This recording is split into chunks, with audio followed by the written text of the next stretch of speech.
closed.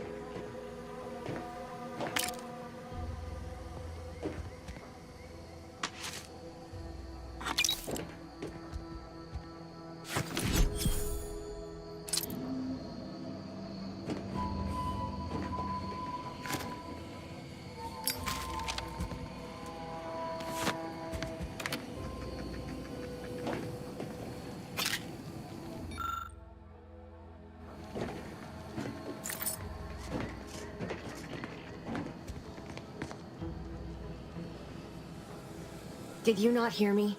This place is closed. No learning today about how everything happens according to the obscure calculus of an indecipherable plan.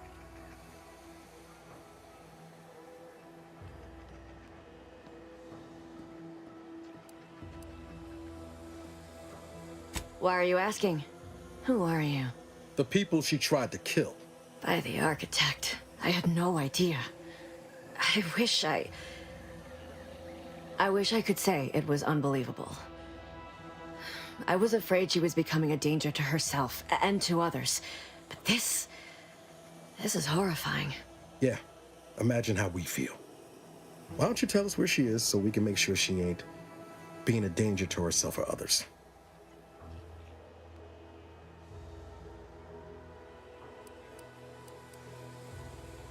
And how are you going to do that? That ain't something you ought to be concerning yourself about. If you think I'm going to help you do what I think you're talking about, you are deluded.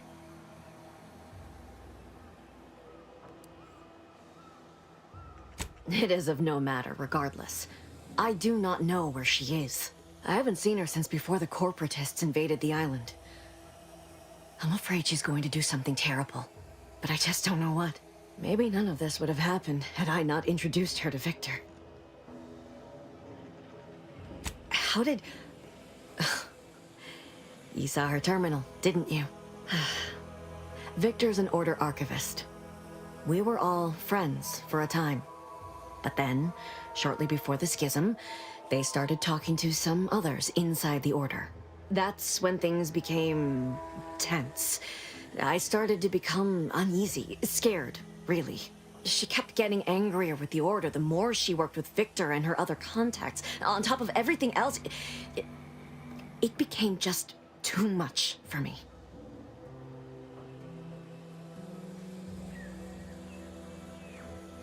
Among other things. For some reason, she was obsessed with the cliffhanger ending of Chapter 6. It was the one where capitalist fanatics brought complete destruction upon Arcadia. But you know how it works. It was somehow miraculously saved at the beginning of the next chapter. Didn't matter to DeVries, though. She just kept going over it and over it. Would have talked to a Crabble about it if there was no one else to listen. That, and the invasion itself, set her mind to dark things. I begged her not to go down that road again.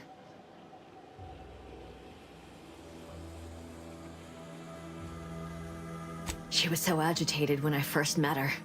Must have been 7, going on 8 years ago now. She never slept, didn't talk to anyone if she could avoid it. After we became friends, she began to change. Still bothered her from time to time, but I thought it mostly behind her. I couldn't watch her go back to how she'd been. Or worse.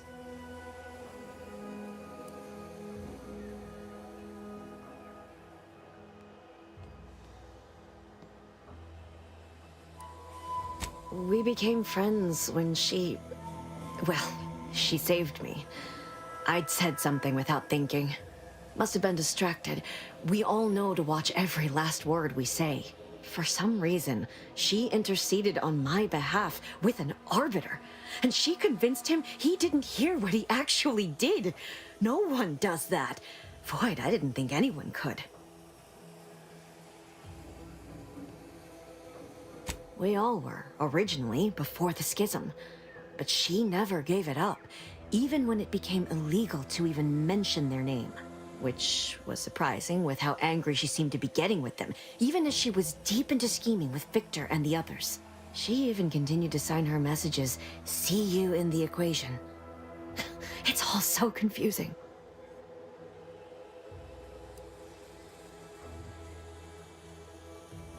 What do you mean? It was where she worked, one of the Protectorate's communications hubs. She didn't speak of it much. At least to me. She may have spoken to Victor about it. She ain't the only one. It's difficult to explain. She spoke about things in unfamiliar ways. I felt her words to be freeing, at first. But slowly, I began to feel unmoored, doubting everything I ever knew. She said learning the truth of things was worth it. But now I question whether her truth was just more of her penchant to sow chaos, no matter who may be caught in her schemes. Some days I wish I'd never listened to her at all.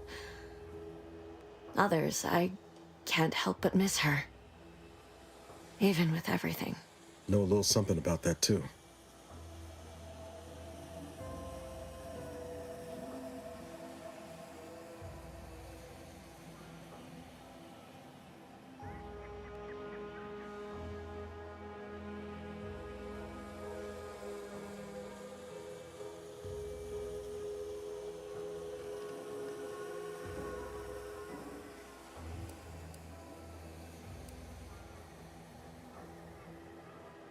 It is inexplicable to me as well. I even tried to go see her again, once, after the corporatists invaded Paradise Island and took over Fairfield. They seemed to let anyone in there. Some boisterous fellow even tried to recruit me.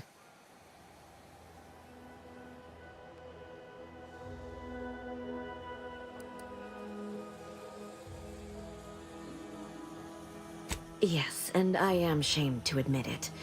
Though if she hadn't wanted me to, she wouldn't have told me the code. Same one she used for everything. 15-778. That sounds like it could be her agent identification code, Commander.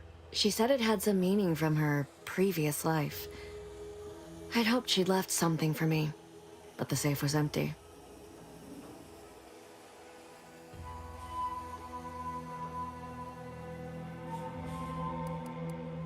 No. But it had to be someone's fault, right? The Protectorate couldn't possibly have failed to safeguard the colony. And they had to answer the accusations the Order leveled at them. I know I've no right to ask this of you, but when you find her, please remind her of who she used to be.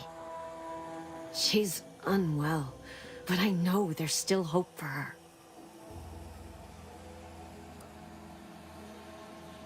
That's all I can ask.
Careful, friend. Reckon there might be a few loose raptidons wandering around. You know that Auntie's choice ain't liable for raptidon-based injuries. This stretch runs between Fairfield...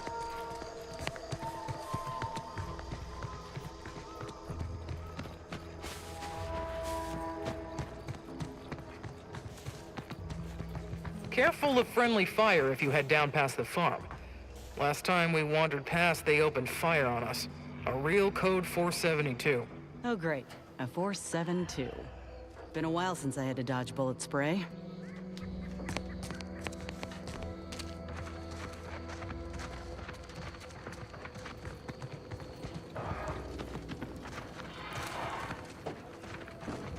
Take it up with the head office.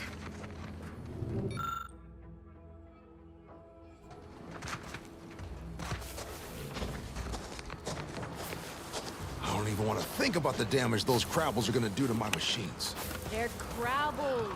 They ain't gonna do nothing to your precious terminal. Only thing they're a danger to was us. Yeah, you may have the right of it. I just ain't so. Word is, Milvers, keep walking.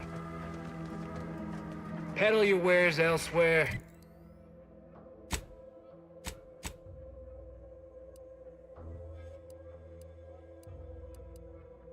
My subordinates have become homicidally irritable, though remain unaccountable for their actions. Find me in the renovated grain silo. Help me formulate a cure.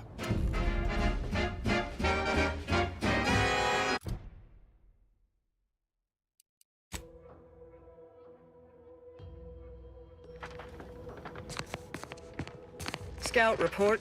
Yes, sir. Looks like the repair center is still out of order, sir. Excellent. At ease, Scout. Glad to hear that they haven't managed to repair it, even if Command has temporarily put the actual fighting to a stop. Sorry, time is bits. Bits is time. Or are, that is. Let's not waste each other's time.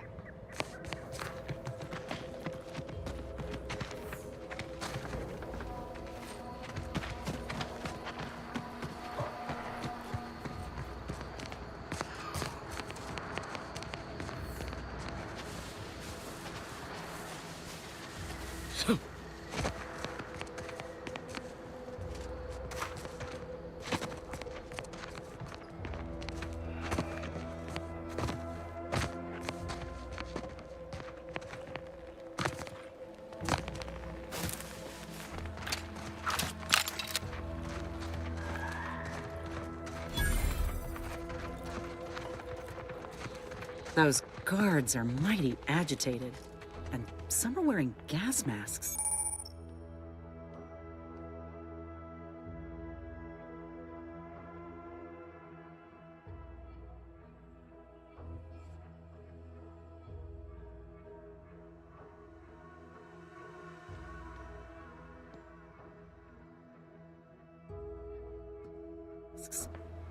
Yeah, something ain't right here. We should be cautious.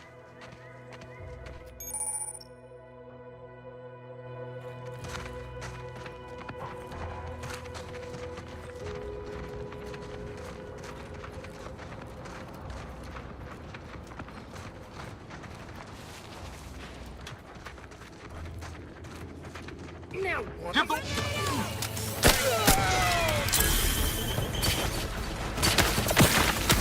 Trouble ahead.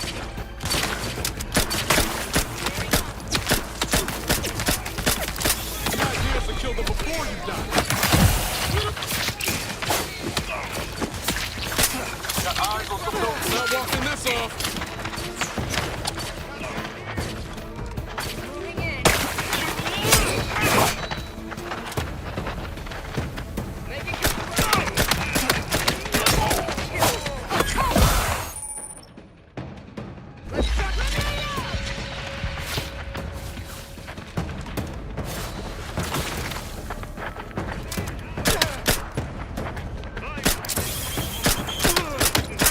Looking a mite marginal, Commander.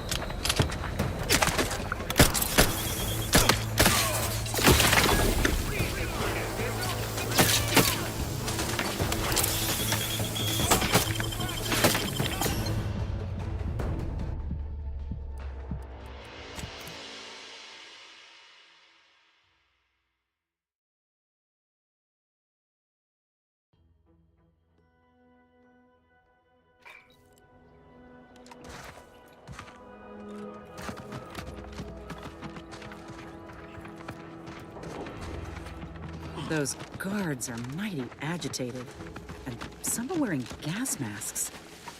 Yeah, something ain't right here. We should be cautious.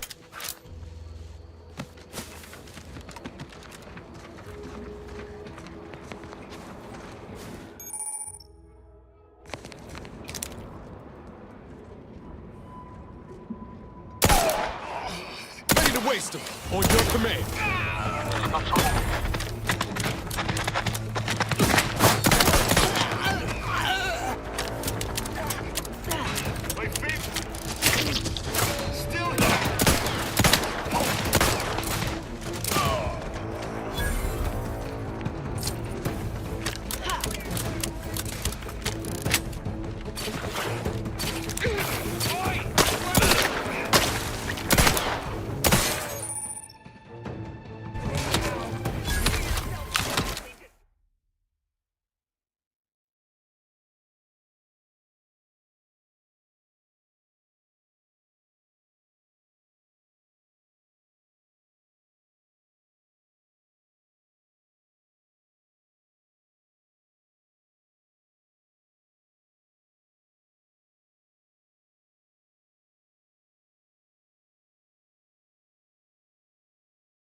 Commander, watch your vitals!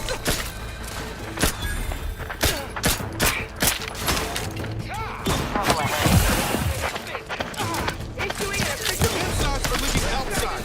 Help me end this fight on my feet. Give the order, and I'll take care of it, Commander.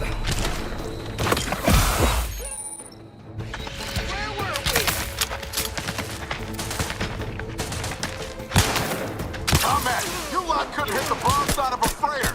Rolling up my sleeve.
Ready to take the heat off you, Commander. Just say so.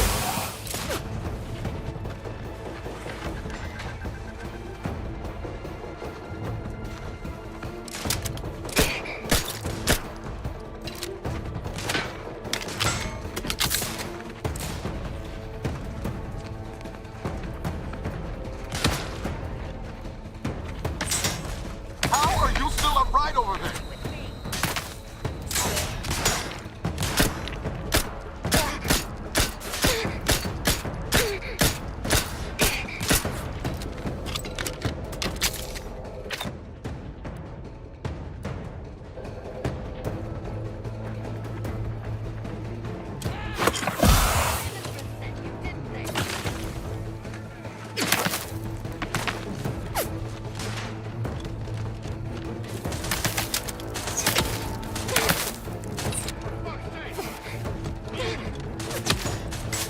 Guns cocked and loaded. Let's give the signal.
business.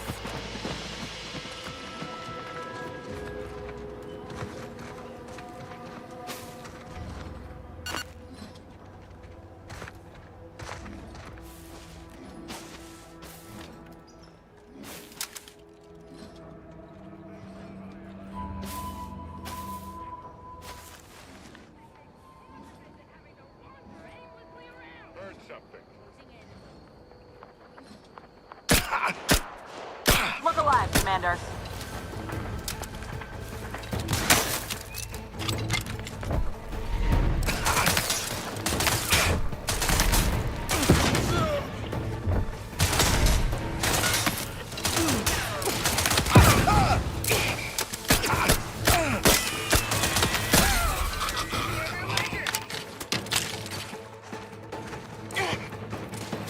Hunkering down.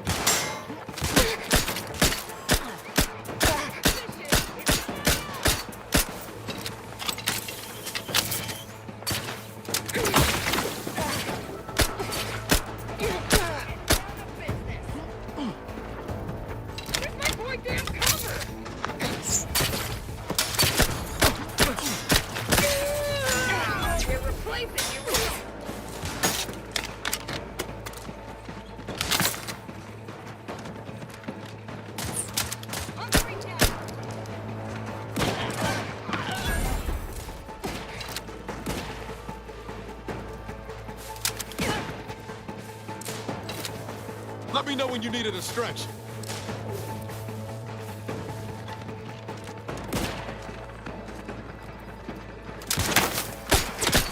You're looking pretty scathed, Commander. Got eyes on some no good.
If they put half as much energy into cleaning as they had into attacking the odd passerby, this place would be pristine. I've counted at least 6 horrendous death screams since you arrived. You must be affected as well. Could it be? You seem an honest-to-goodness rational human being, unhindered by bloodlust, unshackled from their basal ganglia. Well then, by the Loeffler Risk Intercession Act, under Outbreak Provision 5A, I hereby press you into service to aid me in our present crisis. I, Elmet Ormsby, Product Envisioner, Department of Proprietary Methodology and Audacious Advances, am your interim supervisor.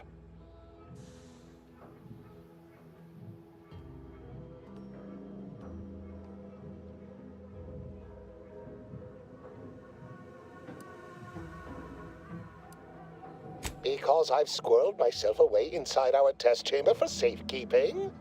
Well, I assure you my position as lead visionary of this innovative lab persists regardless. But back to the exciting news about this incredible new opportunity. You working for me, as an aide-de-camp of sorts, on a brief yet no doubt exhilarating assignment.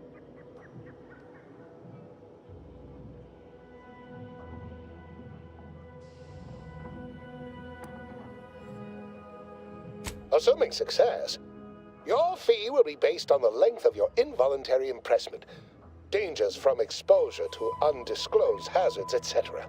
It should be quite fair. We of course value your time and effort.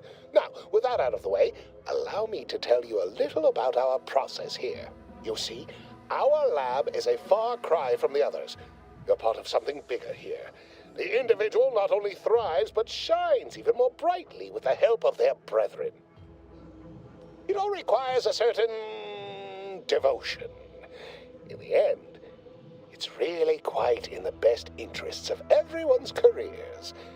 A rising tide raises all boats, as they say.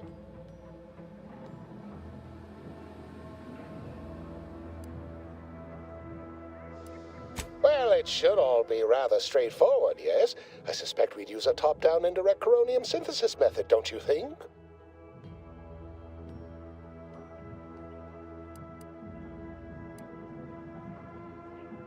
Oh dear. It's occurred to me this might benefit to some extent from medical training. Are you perhaps someone well-versed with pharmacological matters?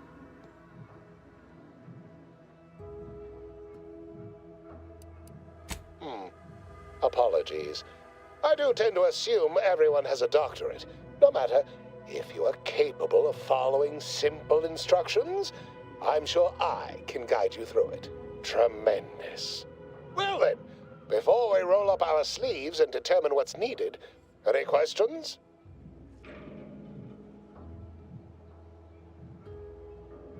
We'll need two things: fresh samples of the red spores and the findings from the expedition that originally uncovered them.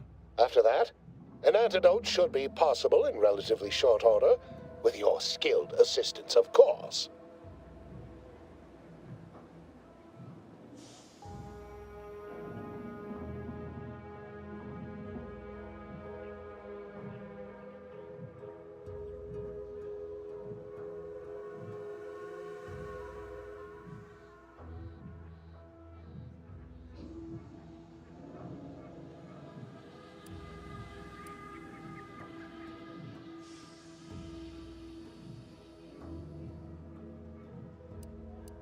Spore samples may be taken from a red plant indigenous to an area of tall rock formations northwest of here, ingeniously referred to as the Red Spire.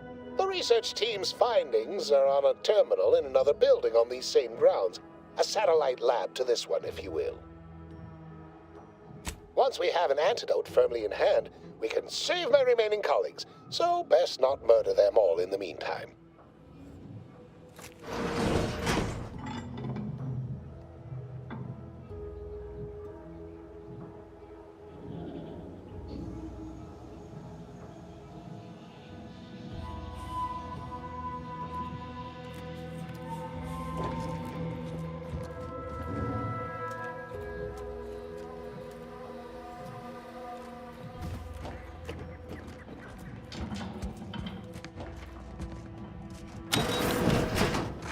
Typical Auntie's choice, moving fast and breaking things.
to earn my commission.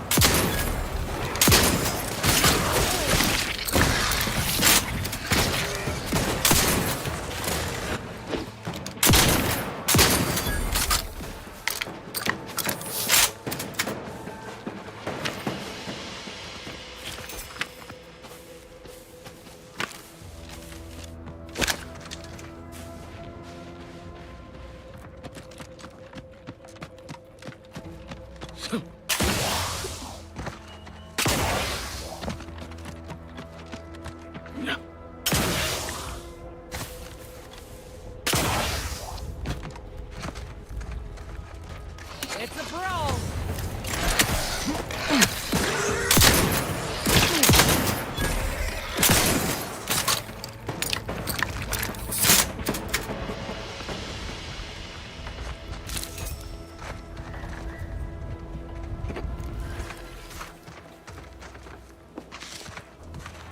Goodwin here. Field report update. We are approaching the Raptidon den. These beasts have exhibited excessive irritability as of late. We endeavor to determine why. Surely the red spores aren't to blame. Wind-borne spores lack the catalytic agent of our food. Looks like a fight. The only way to be certain is to gather a stool sample.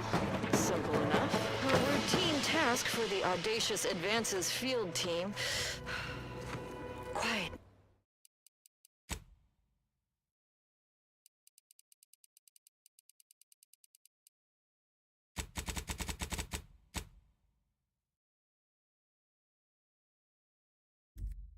Now, as we approach the rap's nest, certainly this spirited variety will offer. Oh, no! Oh, okay. We need to run now!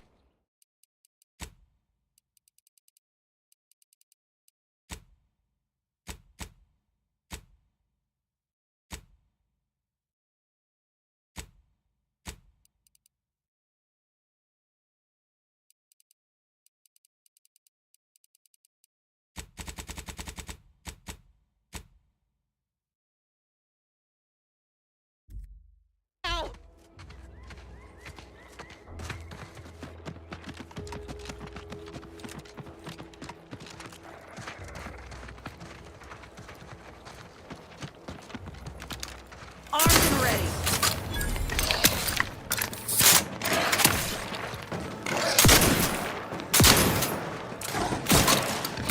Lay low, Commander. Medics.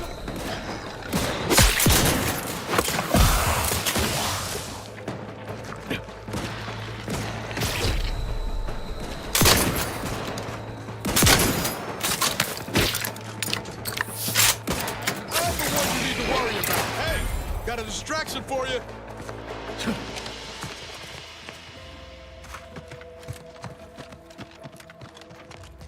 Foraging time's over. We should have what we need.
My most favorite, least homicidal subordinate. How's all our fieldwork progressing? Absolutely gorgeous. Look at you. And to think I just forcibly coerced the first gormless dunderhead who walked by and found you. Lucky me. Now, first things first. Place the data cartridge in the drawer for me, right here, in the slot below my intercom.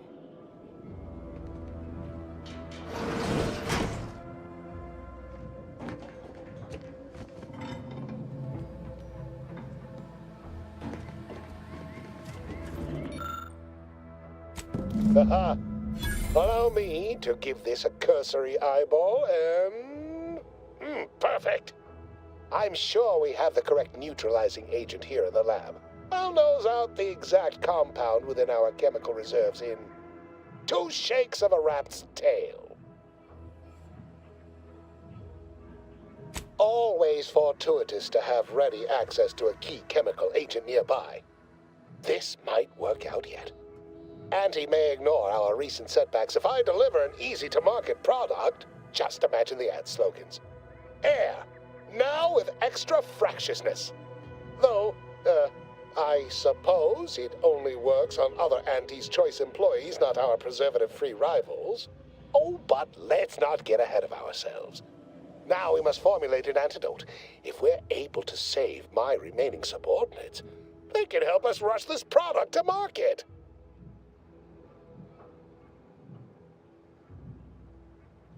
Normally, I'd say perfection can't be hurried, but... there. I have determined the ideal counteragent. Here you are. Place it and the spore samples into that synthesizer. Enable the device and it will begin a working antidote momentarily. Return with it directly as soon as it does, if you please.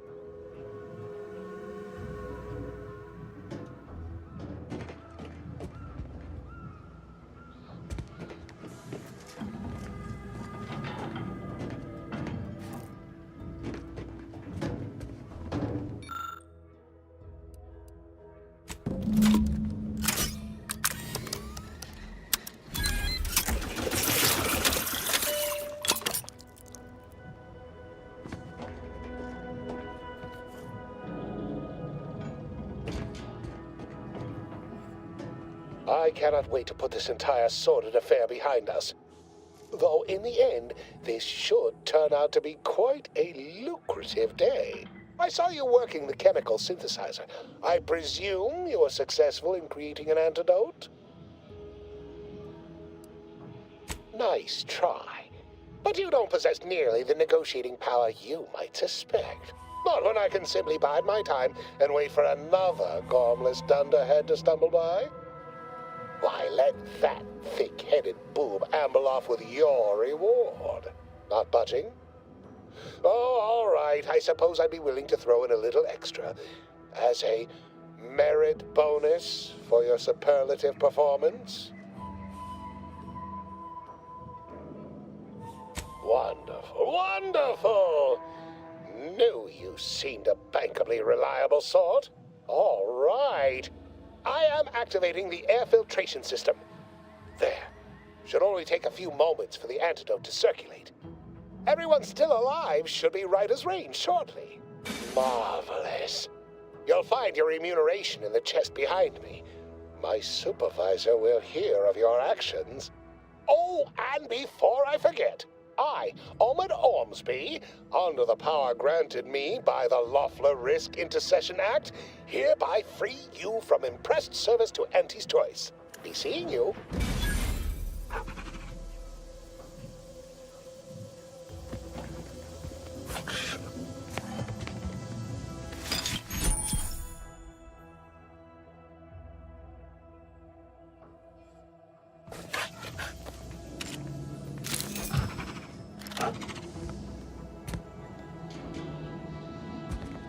The biological samples within the remains outside are no doubt deteriorating rapidly.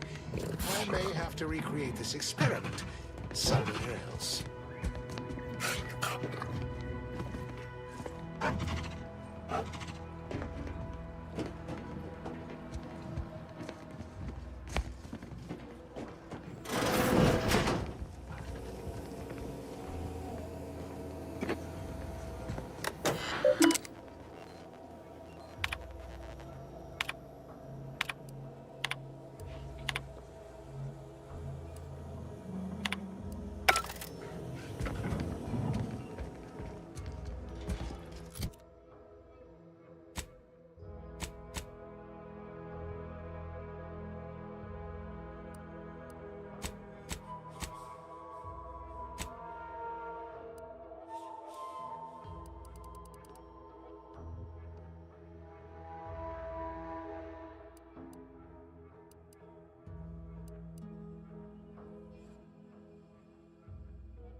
Liquidate 'em!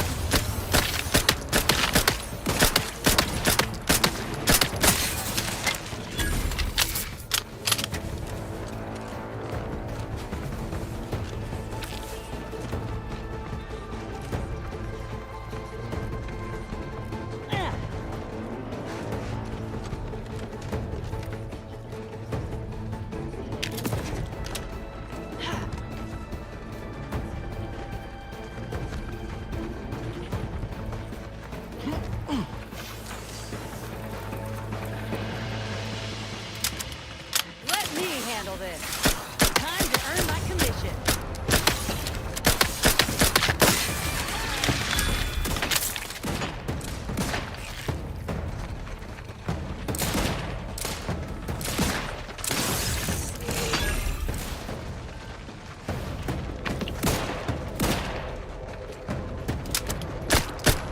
Ready to waste it.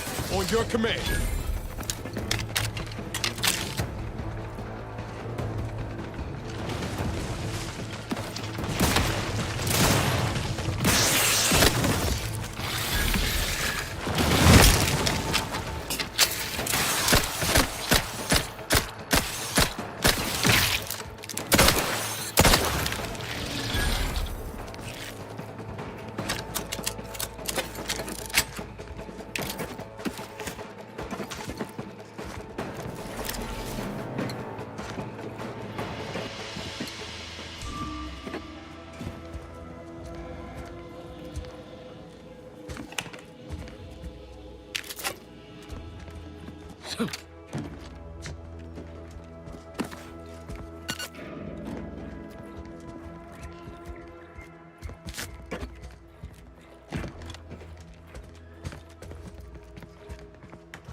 Sit or sprint?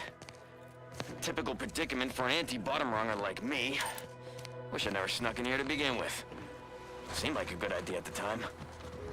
Nah, it was a great idea. So much stuff for the taking around here. Motherload of loot. Plenty to get me back in the sprag race. Just didn't account for all these crabbles. Real fly in the old ointment. I could just sit tight, live lean off all these supplies, hope the crabbles skedaddle, or maybe open the door and bolt. Seems like a good idea. Nah, it's a great idea.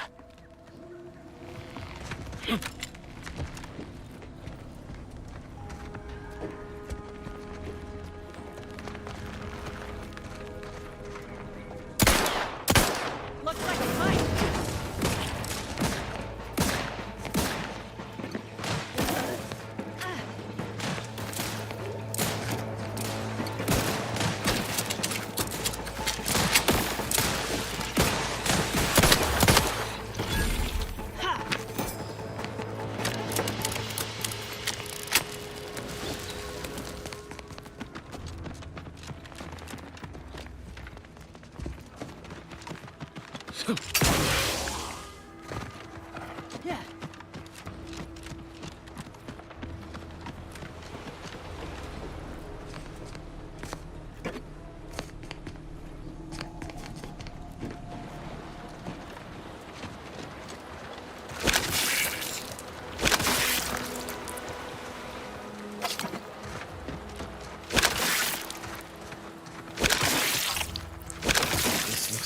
place? Lord, I haven't felt this high-strung since Horizon Point. Just hope he's here. Niles. Howdy, Zeb. You look... well. Has my mind been set upon by shadows? I thought you dead. Can't imagine why you think that. I've only been gone 4 years. Oh, back from your little saunter then, are you? Head all cleared? I must say you took quite the perambulation. I hope you didn't wear out your rotation adapters.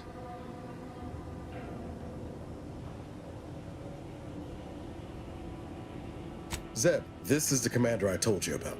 One in charge of the Horizon Point mission. Ah, yes. The same commander who nobly ordered you to leave your colleague to perish under rubble.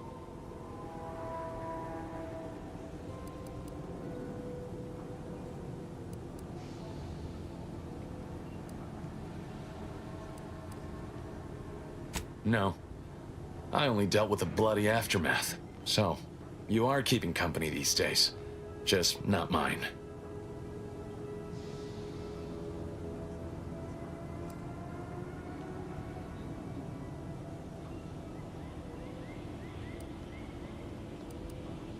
That would depend on what vision you have for Arcadia's future.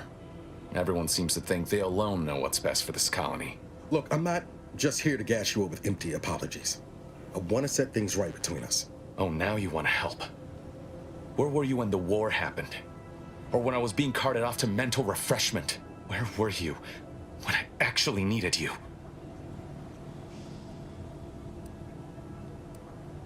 I know I let you down before, but give me a chance to earn back your trust. There must be something I can lend you a hand with. I know you haven't given up the fight. I haven't the time to patch your bleeding conscience, Niles. I'm in a situation that demands my full attention. It's Baines. My team's been caught. Pharaoh and March are dead.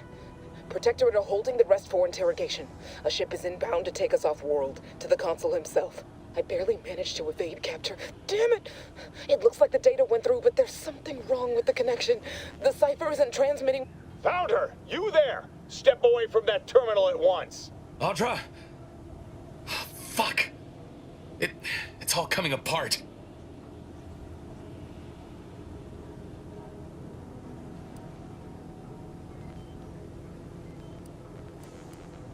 I knew something was wrong. What have you gotten yourself into here, Zeb? That was one of my operatives. I organized a mission to infiltrate the Vox to acquire valuable intelligence. But obviously, something's gone wrong. Without that cipher, the intelligence is worthless. But I'm more concerned about my people at the moment. If you're sincere in your desire to help, prove it. Rescue my friends before that ship departs with them on board. Please.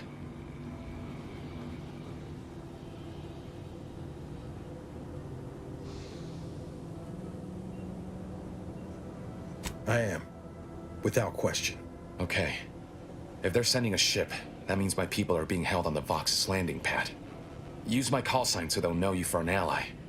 I'm certain Niles remembers it. And do exercise discretion, as well as caution. The guards at the Vox won't hesitate to fire upon you, should you be discovered. Not to worry. This is exactly the sort of thing we're trained to handle. Yes, but the uniform doesn't stop bullets, as I'm sure you recall. Good thing we know a doctor then.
Huh.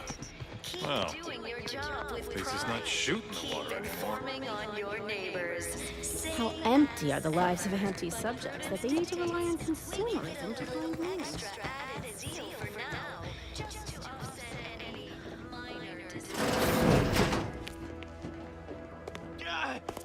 Well, it's infected. Meds don't arrive soon. We'll have to start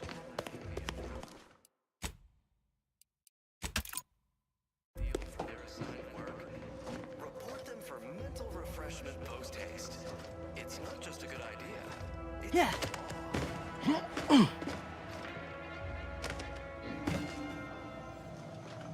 Under protectorate law, we are bound to inform you that you have entered a recreant locality. Record states as follows. All inhabitants are declared treasonous due to insufficient zeal in defense against seizure, sabotage, and/or manipulative indoctrinatory falsity. Greetings.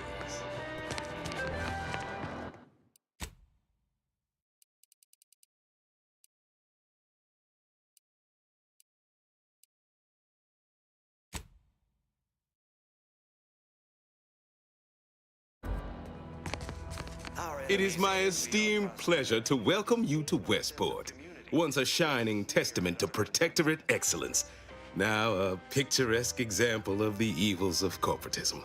But where are my manners? We do not have much, but please let me offer you some victuals. Tut. I insist. Serving Unit 1. Something for the visitor at once? Confirmative. Perhaps you're wondering why I'd open my arms thusly for a stranger. Simple. As the guiding light for humankind, we always put our best foot forward, regardless of circumstance. Led to terrible suffering. Poor dears didn't have the firm, benevolent hand of the sovereign to guide them. Here on Eden, we all enjoy the full luxury the Pshaw! I've no desire to speak of the current state of Fairfield, no less the Auntie's Choice riffraff controlling it, or worse, any traitors who have flocked to their side. Why, I cannot fathom any of my people or I even contemplating defecting the Protectorate, let alone for that cesspool of inanity. We have everything we need. Prudence dictates we take a moment to rightly appreciate it all and thank the sovereign.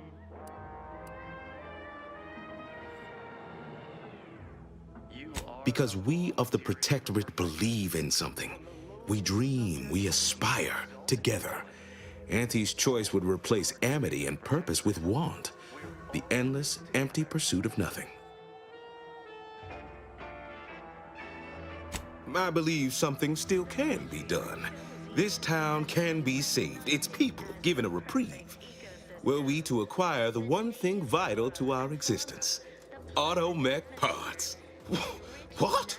Comestibles served. We of the Protectorate pride ourselves on our mech programming. Among the vigilant, it is even considered something of a sport. We are not miracle workers, however. Without parts to work with, we've no hope of remaking our mechs to do tasks beyond their initial functions. We need repair mechs, domestic mechs, not combat ones. Serving Unit 1 here is about as much as can be accomplished without replacement parts. Even the most robust ecosystem, like those nettlesome raptidons, or the base individualists within Auntie's Choice. Though don't fret, the system is resilient. The system abides. If I can return the settlement to a reasonable facsimile of its previous glory, sufficiently functioning by employing mechs reprogrammed to repair and rebuild, the Arbiters might see fit to penalize only me, commute the others' sentences, allow them to maintain things around here in the spirit of continuity and such. Minor disruption.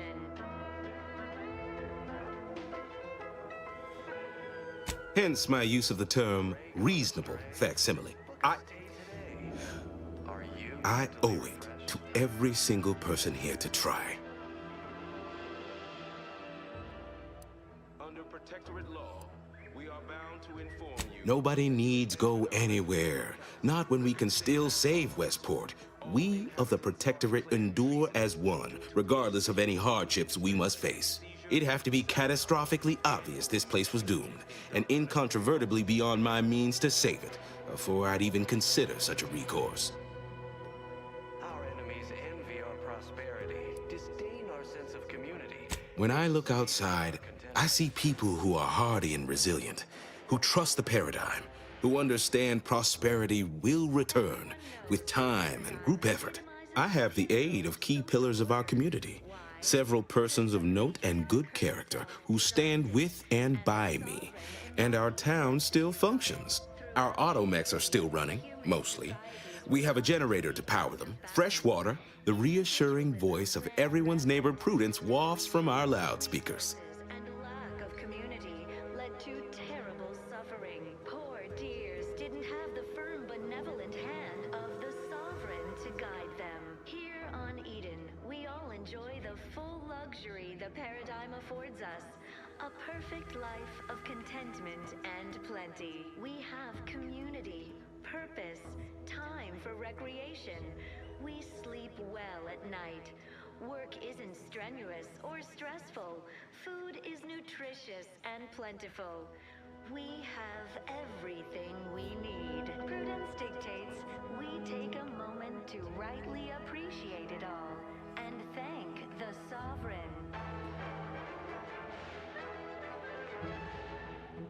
You are the raw material for perfection. From the lowly I don't know. Look, I've entertained these fool notions of yours long enough. There's no use pursuing such a fruitless line of thinking further. I have a brighter future in mind for Westport, one you can help with, in fact, rather than dwelling on dark maybes and scenarios of worst imagining. The native flora and fauna, the pleasant atmosphere, and rich natural resources represent... Not the first to question my judgment, nor the last, I suppose. One expects a certain lack of social graces from those raised outside the Protectorate. Let us talk plainly. What would it take to secure your aid? What sort of payment do you seek? Don't imagine we have much you need. Sometimes challenges do arise. We all know how invasive species can unbalance even the most... Difficult place to saunter into. Station's off limits to anyone without the highest security clearance. For anyone lacking reason to be there, it's assured suicide. In exchange for the automech parts we need, I can provide you means to get inside. Never dream of such a proposal in days of reason and quietude. Yet such is the here and now we find ourselves in. Keep doing your job with pride. Wonderful. My unavoidable march to the gallows feels lighter already. At least now my subjects will have a fleeting chance. The parts can be found at the Euphoria Coast Automech Repair Center to the south. But do not, under any circumstances, tell those stationed there why you need them. To get inside, you will need an access pass from the Ministry of Accuracy. Since we have all been marked as traitors, I cannot create one for you here. Don't risk falling prey to imperfect thoughts. Go now. Farewell now.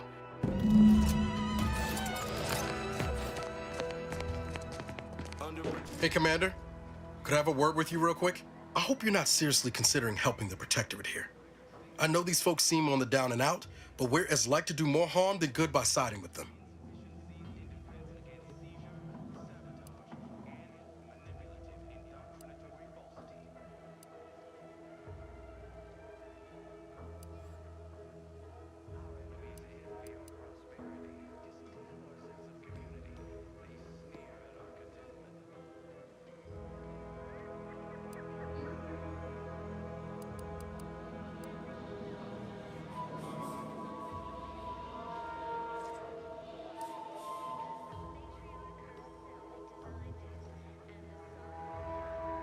I'm not in favor of one party over the other. It just worries me that we might be involving ourselves in something we have no business in.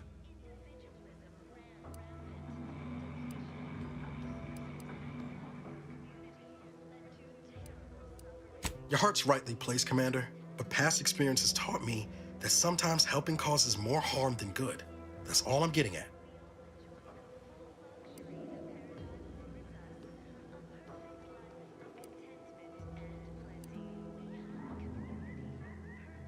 Guess it's south then.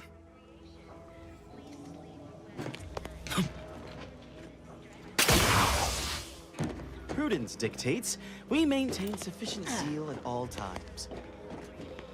Prudence dictates we take a moment to rightly appreciate it all and thank the Sovereign. The matriarch and sovereign chose Eden, the perfect...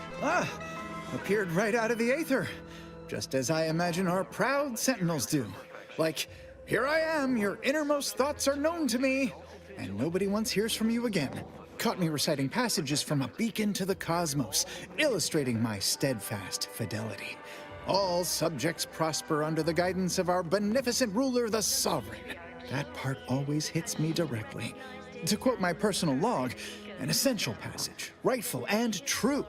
Charlton Weintrott. Pleasant atmosphere and rich natural resources represent a Why, that's wonderful! I'm actually quite relieved a fellow customer like yourself somehow saw through my carefully maintained act. Others in Westport fail to perceive my true nature. I am hardly one of the herd around here. A reference you'll no doubt recognize from those keen Auntie's Choice commercials. Naturally, sometimes challenges do arise. We all know how invasive species... I am not familiar, though that does sound like one of their products. I refer to the ones for Purple Berry Crunch brand cereal. You likely guessed their influence right off, what with my assertive attitude and all. I laugh at danger. I hand make my own luck. That character is a revelation. You and I are just like him. Get up and go-getters.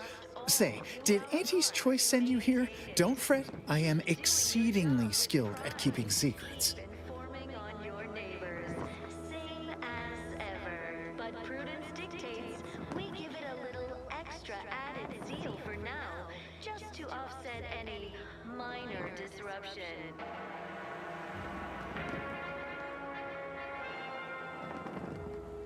Gray gone astray? Book a stay today. Are you mentally refreshed?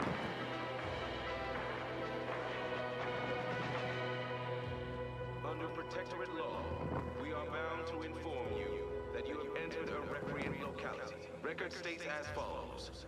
All inhabitants are declared treasonous due to insufficient zeal in defense against seizure, sabotage, and/or manipulative indoctrinatory falsity.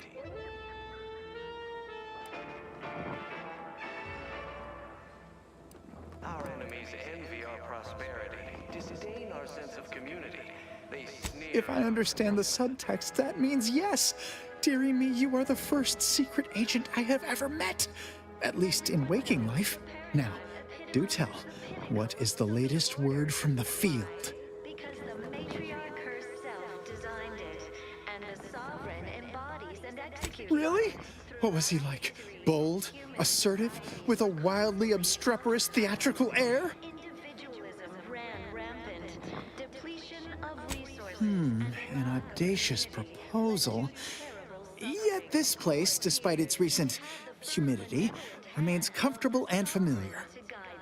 Here on Eden, we all enjoy the full luxury the paradigm affords us. A perfect life of contentment. With a full case, I might gorge upon such sweet goodness morning, noon, and night. All right, hand it over. Oh, but what would vigilant Hogarth say? What would everyone say? I can scarcely imagine it. Abandoning my community only to satisfy my gastronomical urges and risk-taking attitude. No, I couldn't leave unless Hogarth ordered everyone to go.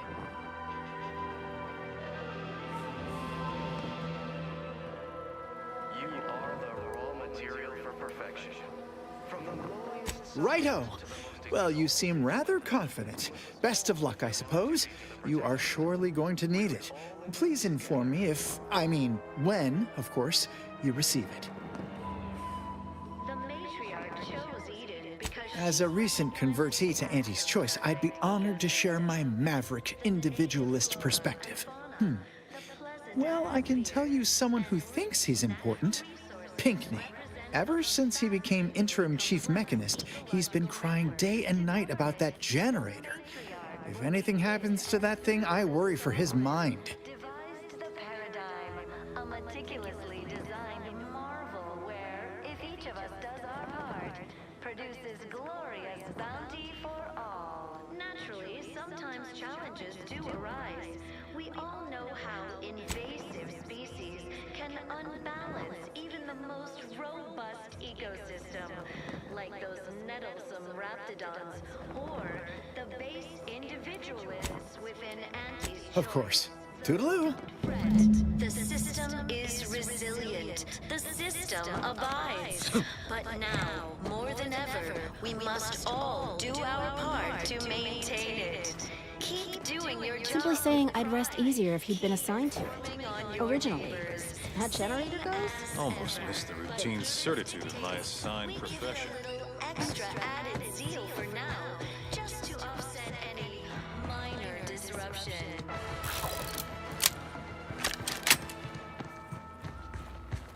Is a fellow subject lacking the appropriate zeal for their assigned work? Reporting from mental refreshment post-haste. It's...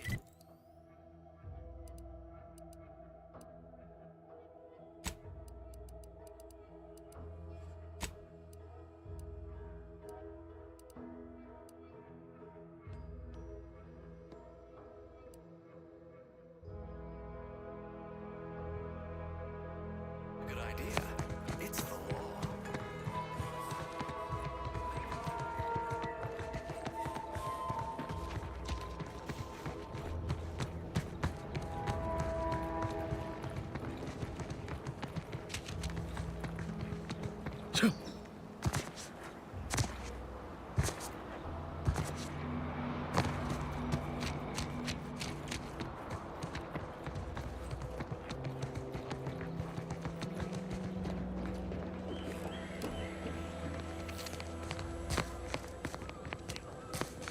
Must be at least a few usable parts in here. Aha! Ah, it's warped. Just like everything else. Hello there. You wouldn't happen to have found any usable parts in all this debris?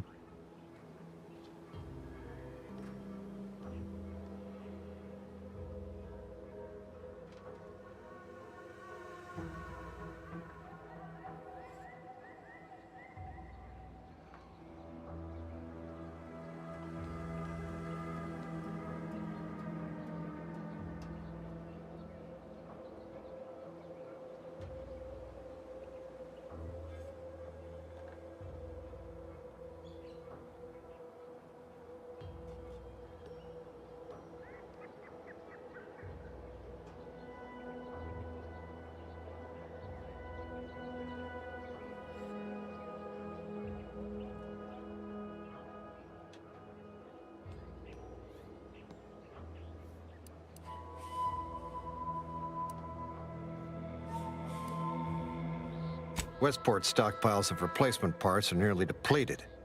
I need to find some parts to convert some of our auto-mechanicals, non-combat parts. Fortunately, there's nothing here that's salvageable. Auntie's bombs sure take their toll, don't they? Let's just say to fill Westport's needs. If you follow the road heading north, you can't miss it. Used to be a sight to behold, but the war hasn't been kind to it. To any of us. True enough. A few years ago, I couldn't have imagined us running short of anything. And now here I am, digging through scrap for parts. But I digress. Was there anything else? Need to get back to my hunt, you understand?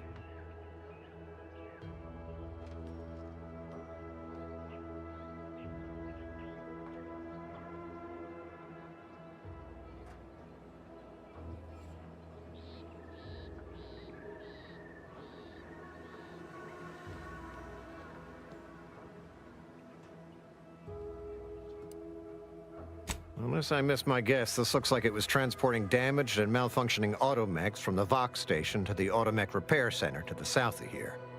The center is... Say, you don't work for Antes, do you? This is beginning to feel more than a little like you're digging for intelligence.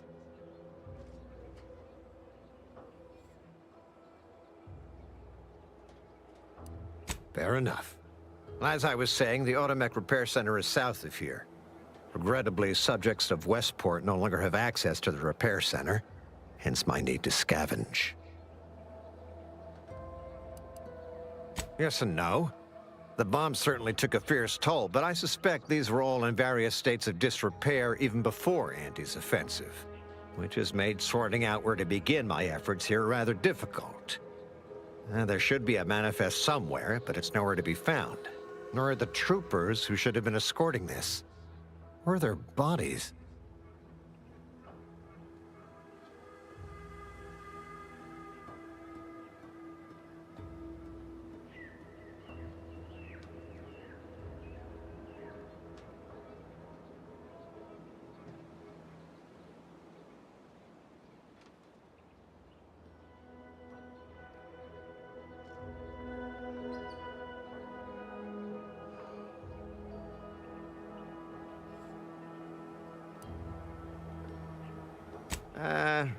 The only species in these parts that would pose such a threat to an armed escort squad would be crabbles. But the guard at Westport has always made a point of culling them with automechs so they don't get out of hand.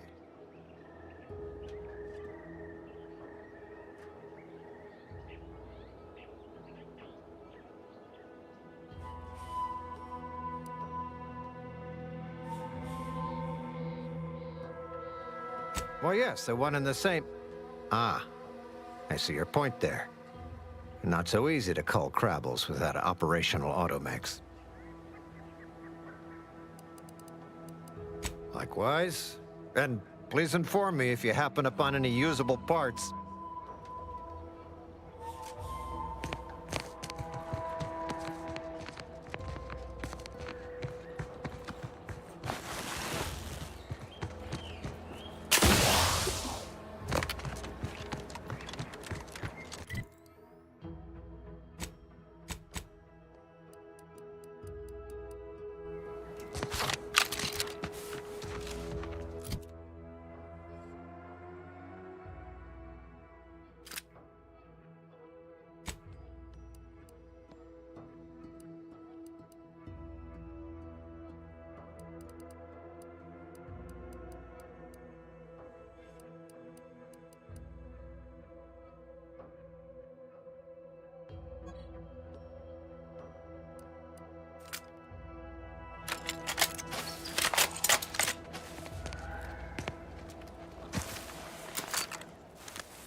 Once we arrive at the Automech facility, We'll unload and begin cataloging the state of the various automechs. Are you recording the drive? Cadet, I do not believe this is what the sergeant intended by documenting the process. Here, allow me to handle it. Now where's the off switch? Void, we're being bombed! Disembark! Lose formation to the beach, double time! We can take shelter in the rocks! Praise the Sovereign. We made it. Halt! Everyone quiet. What's that clacking noise? Oh, shit! Crabbles! Form defensive perimeter type 14A! Ah!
Handle this.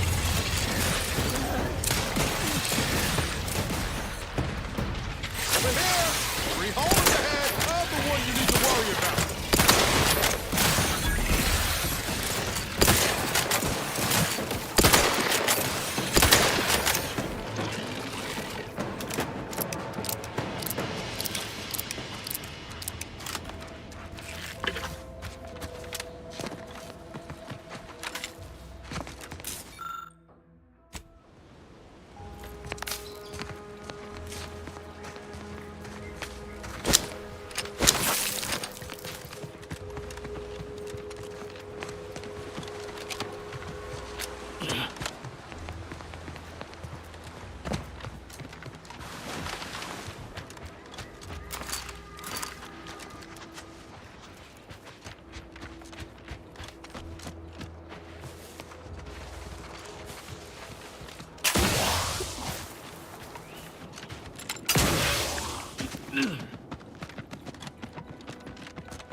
goes there?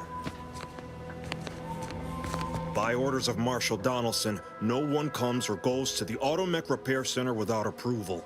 What's your business here?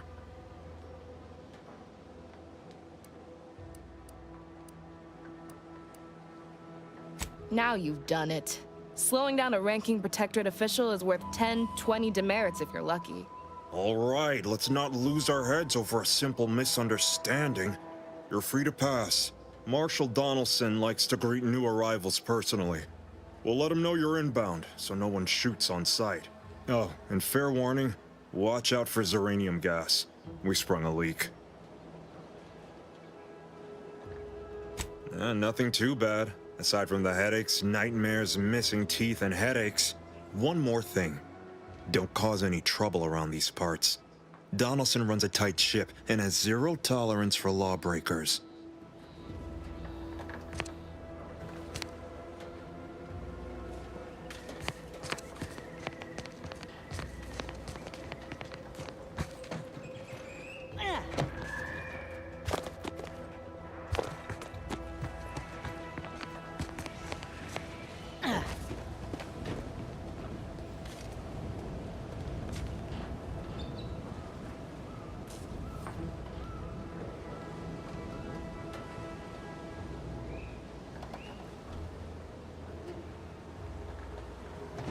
Outsider.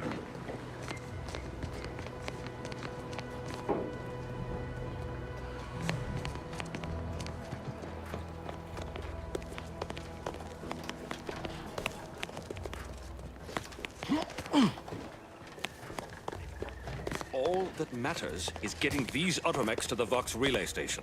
But Marshal, we must adhere to decontamination procedures. What in the name of the architect? Oh, right. My guards told me to expect a new arrival, right before our chief mechanist decided to harangue me with the latest on our catastrophe.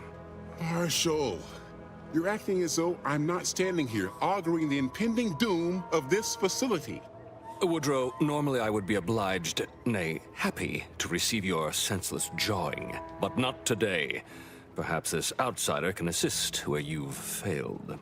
I hope you've come to help, because a crisis is bearing down on us, and I've a dearth of reliable hands with which to manage it.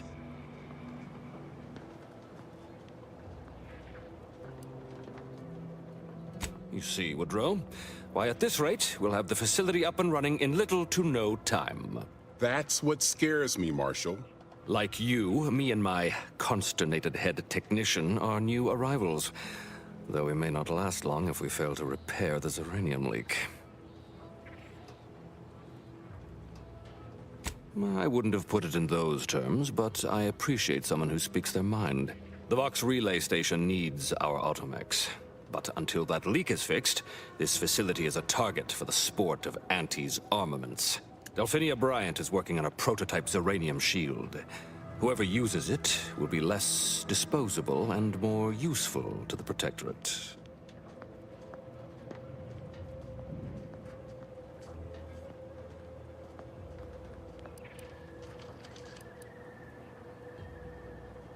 What did I tell you, Woodrow?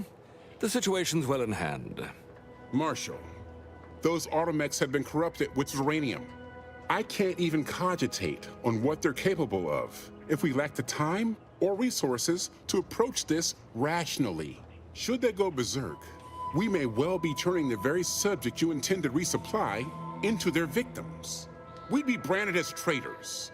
Then perhaps you had better explain to Brigadier Montelli why his defenses are grounded. And you can do so personally, in the comfort of his office. Montelli? I rescind my objection. May the delicate workings of the paradigm point us toward a better way. There's a good fellow.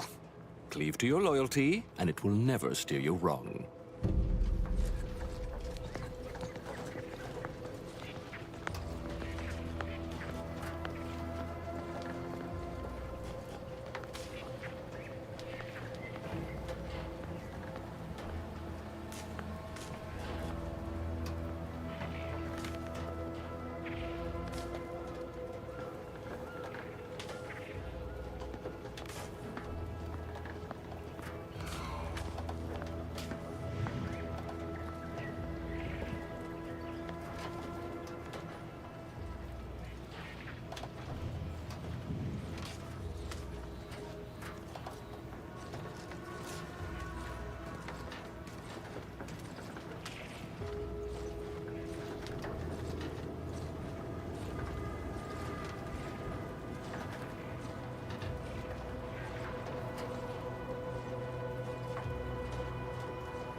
Oh, unfamiliar clientele. I was just lamenting the lack of new faces around here since supplies stopped arriving. And then you walk in. Name's Hazel. I'm sort of the acting quartermaster around these parts. You need any supplies, talk to my friend the quartermech here.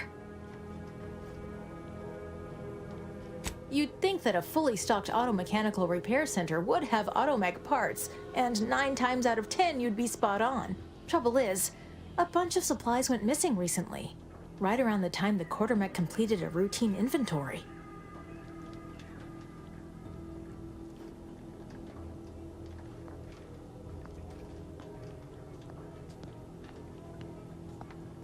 You're not implying the quartermech is somehow responsible, are you? I'd hate for the big guy to get in trouble.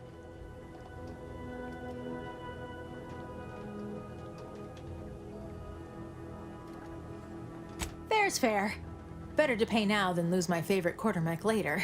Delphinia's lab would be the place to search. We use it for storage, and our records indicate the supplies were present and accounted for. Standard Earth Directorate protocol calls for a thorough grid search of the premises, Commander. Those parts are bound to turn up somewhere. Are you acquainted with Delphinia? She's a scientist on loan from the Vox Relay, helping with the Zeranium leak and all.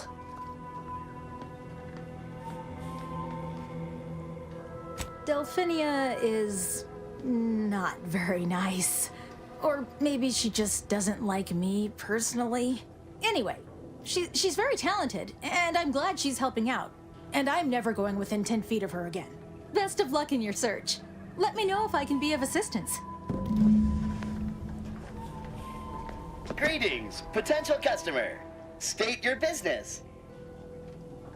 All wares should be perfectly visible already. Sorry, it tends to take things too literally. Maybe try phrasing the request differently. Lull detected. Conversational status uncomfortable. Current inventory indicates 0 copies of item designated stuff. Transaction halted. I see. It's mislabeling stuff as a specific request. I'll have to add additional linguistic support for collective nouns. Look, for now, just use the phrase initiate commerce. It's what I used during the initial testing.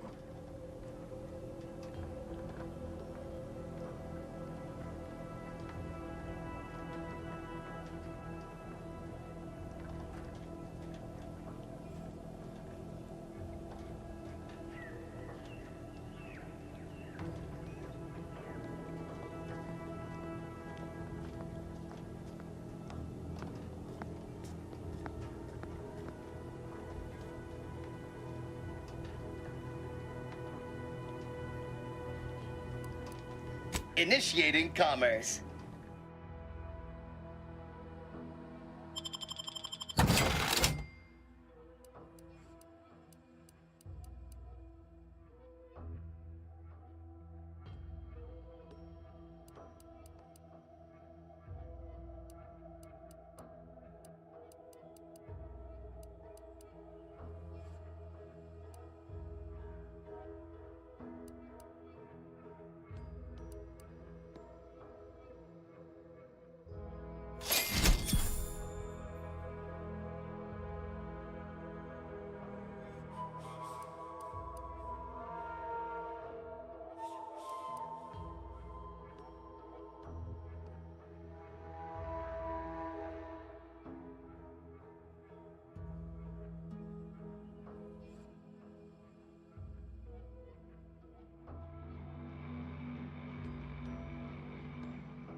All right, I admit it. The quartermech still needs work, but perfection requires iteration, as the Marshal says. While he's under construction, come to me for any supplies you might need.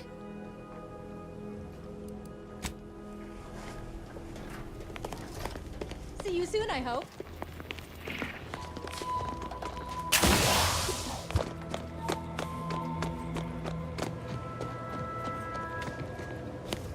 Oh yes, I adore interruptions.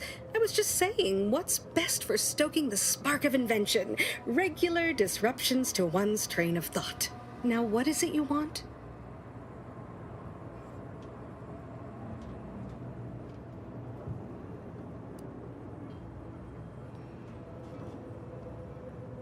Ah, our good Marshal sent you, did he? Well, unfortunately, the device is taking longer than expected. Assist me, and you'll get more than bits out of the equation. You'll get a prototype shield gadget, the first of its kind. Now tell me, are you familiar with Zeranium gas? One and the same. That building took the brunt of the damage during a recent attack, and now it's spewing valuable Zeranium all over the place. I could speak at length about Zeranium's many captivating intrinsic qualities, but suffice it to say, in its gaseous state, it's rather deadly. So what am I endeavoring to create? A protective device that shields its wearer from Zeranium's remarkably unsavory effects, as well as other forms of harm.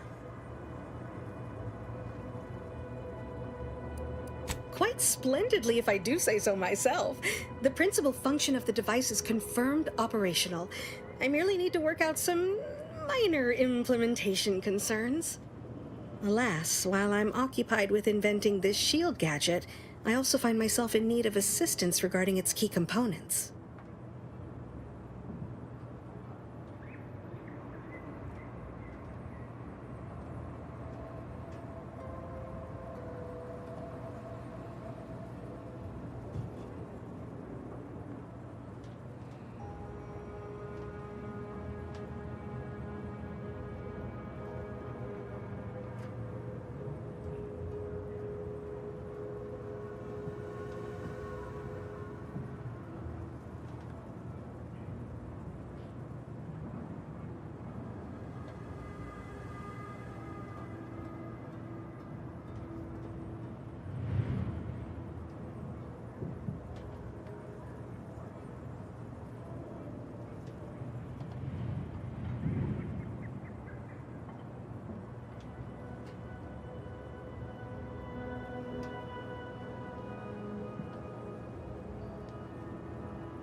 Good, good.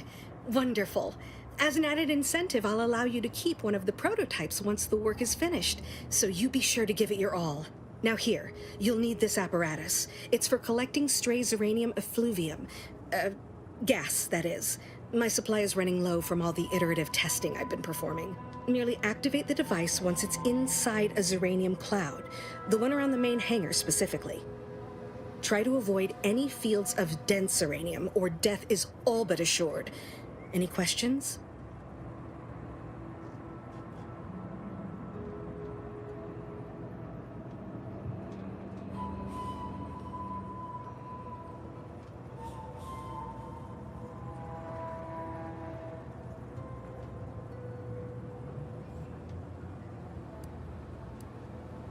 Normally, yes, but on the off chance that environmental exposure has altered the gas here in any way, I'll want to work with local samples. Ideally, the resulting shielding will protect against any gas, but since it's of utmost importance that it work on the gas here, I'll be calibrating against that.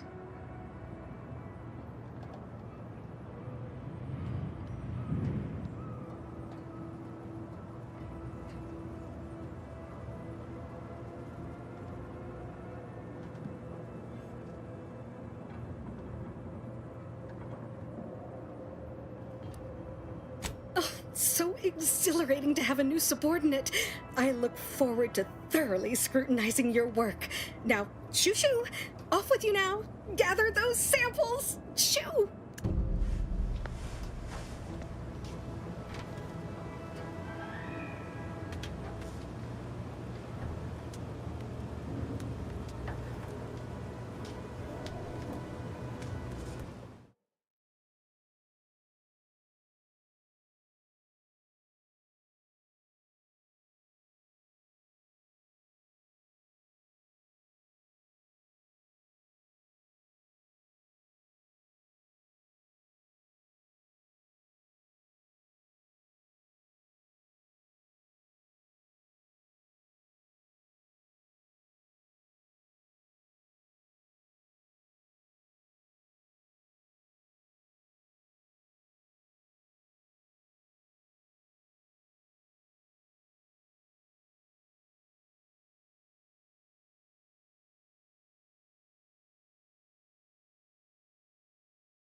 Might be wise to give that large gas cloud a wide berth. Don't think there's anything to gain by getting near it.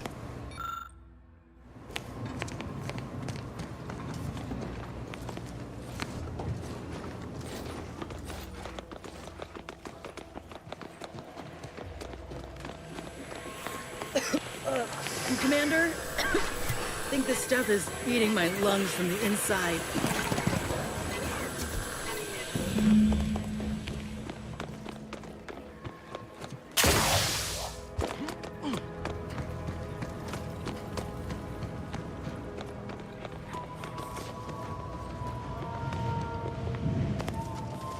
My little minion.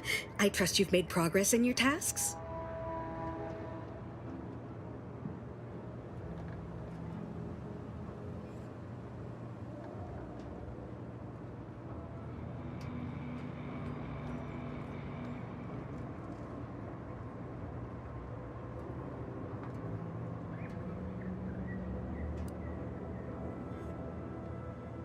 What did I tell you? Perfectly safe.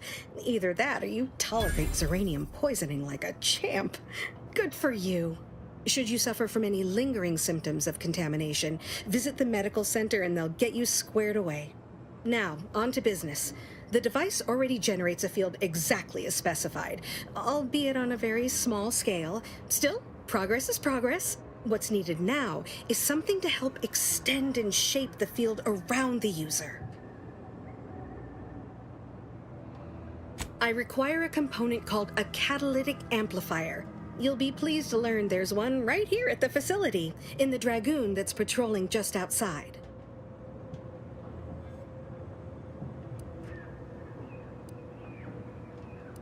Catalytic amplifiers are a somewhat outdated technology, available only in older model Dragoons.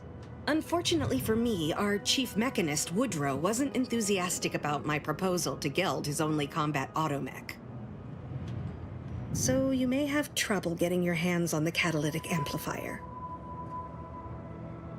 Oh, superb!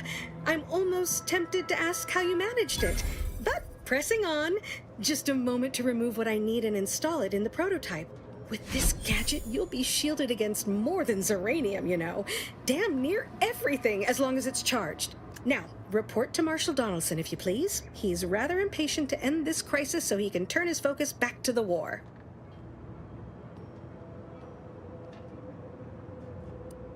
Don't thank me. Just doing my part for the sake of the paradigm, same as anyone.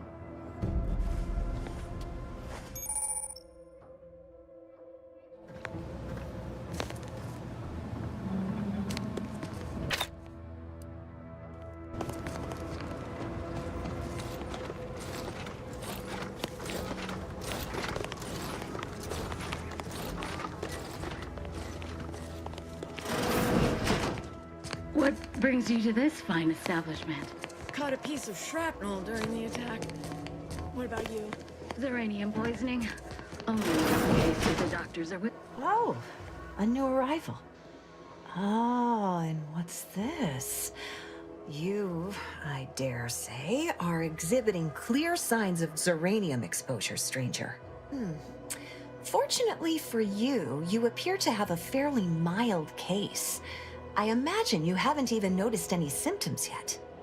If you'd indulge me, I have a few questions I'd like to ask, for medical posterity, and so on and so forth.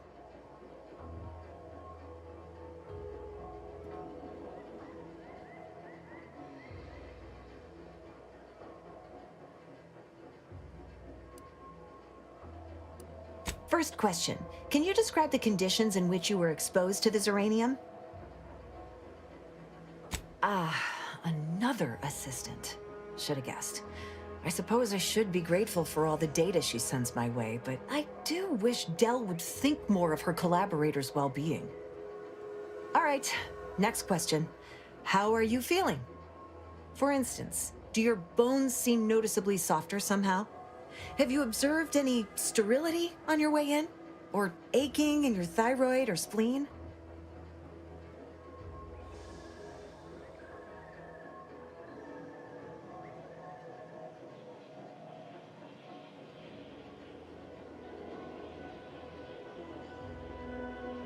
Well, good for you.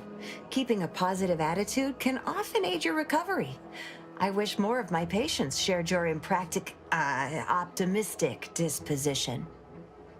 As a token of my appreciation, allow me to provide you advanced zeranium therapy of the highest possible quality. There, that should do it. Do stop back in if you suffer additional exposure. I would love, be pleased to act as your consulting physician again, should the need arise.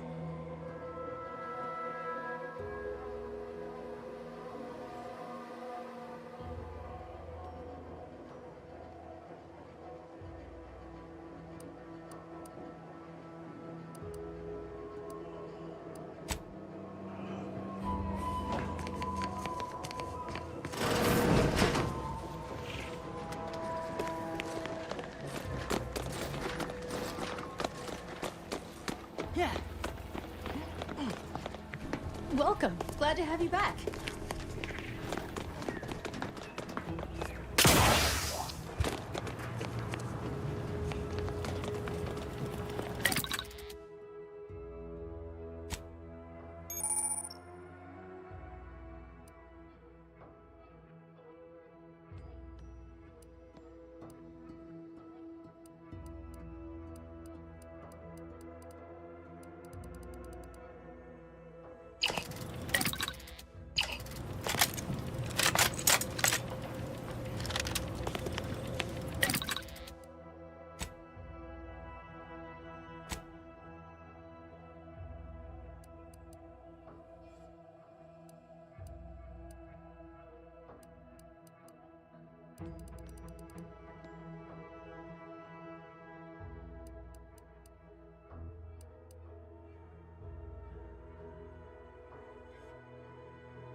Auntie's Choice is the proud maker of Spacer's Chaw, Zero-G Brew, and antibiotics. You know, I can't recall seeing any of these protectorate types ever run a scene on each other.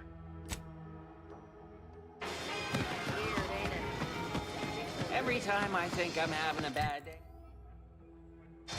I just tell myself, wait till tomorrow. It'll probably be worse.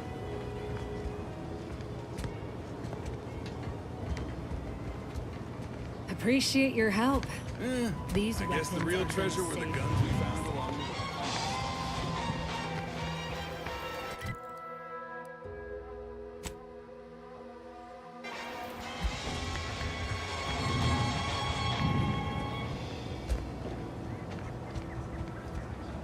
Yeah.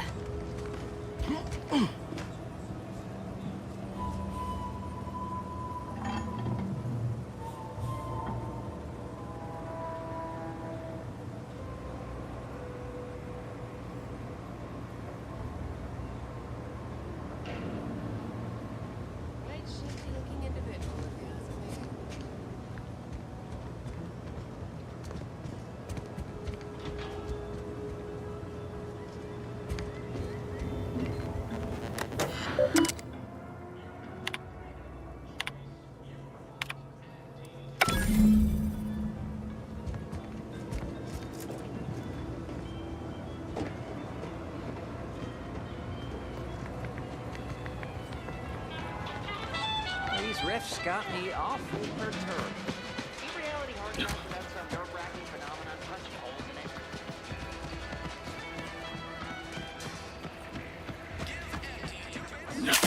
I begin laboring for Auntie.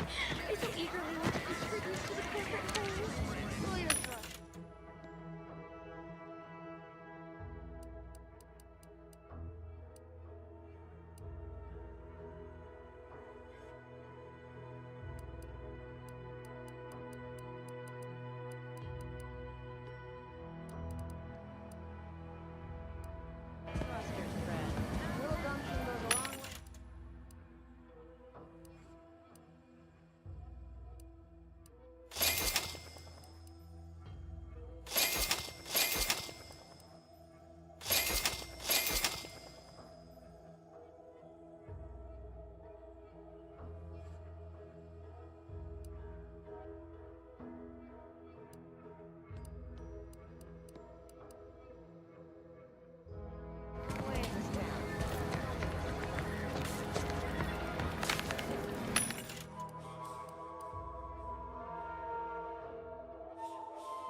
Only refreshment around here's got anti-fizzo on the bottle.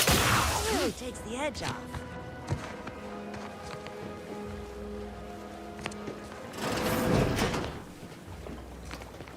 I'm simply not credulous.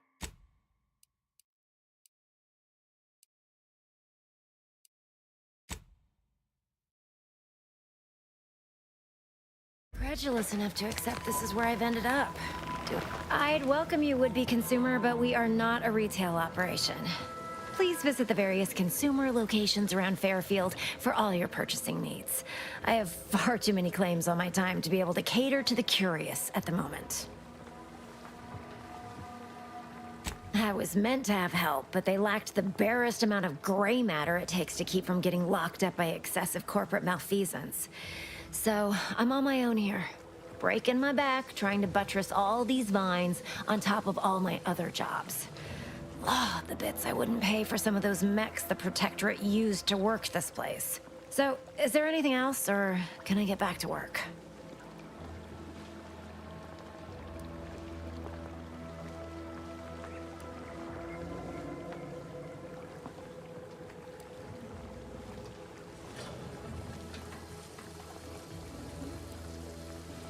What? No, that's... I was just being sardonic. It's my way of saying, I'm so tired, it feels like I've got 50 jobs.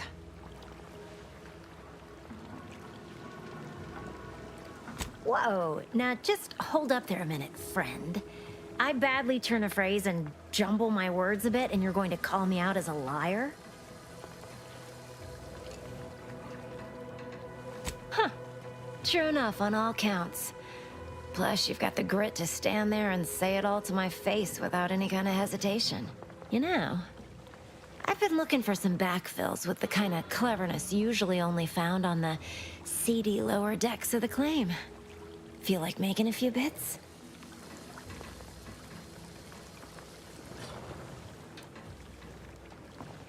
I'm part of Sub Rosa. We're a group of merchants, information brokers, and commodity traders who deal outside the systems most folk are confined by. You can trust them. We make under-the-table deals with them all the time. We're the best way to get things done in anti-space if you're looking for profit. Want to buy it, sell it, move it? We've got someone to do it for you.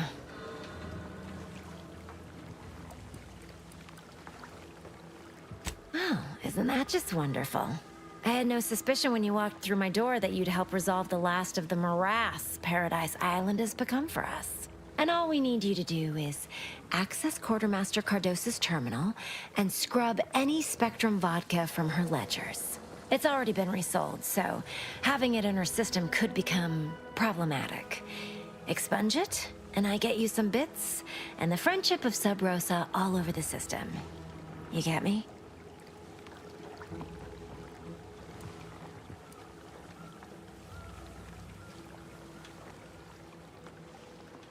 And I'll be waiting here with your bits.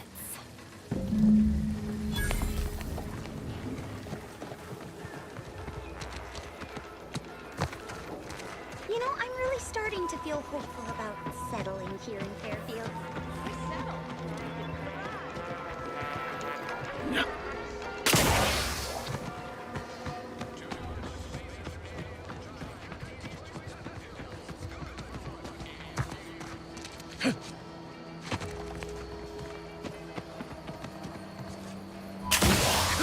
Gonna need a bigger storeroom for all these orders.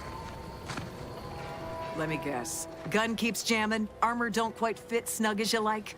State your division and I'll get you outfitted. Quick and proper, or your next provision's free.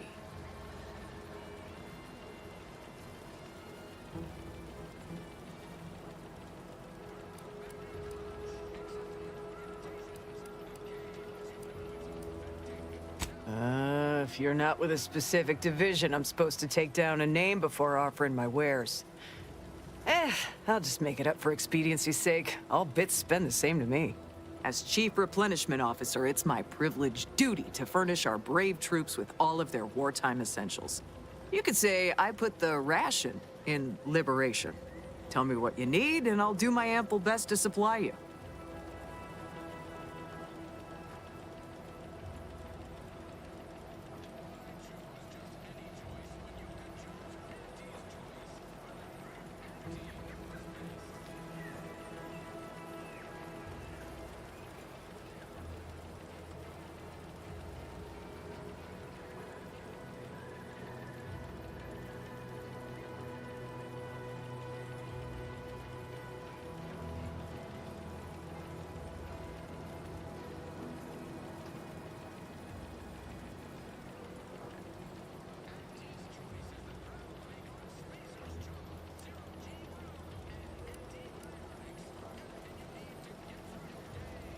Those hoople heads.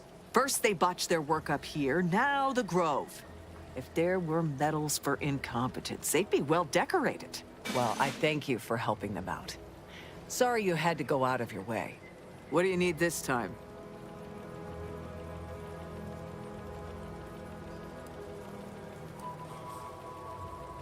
Now there's an odd request. If you've got queries about my stock, I'm sure I can answer them for you. Wait one rat-gone moment. Did Miss Galloway put you up to this?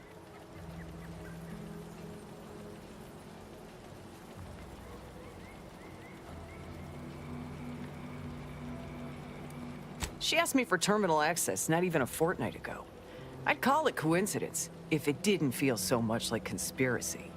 I can't for the life of me adduce a reason as to why a greenhouse manager would be interested in military inventory. What kind of plants are we growing in there?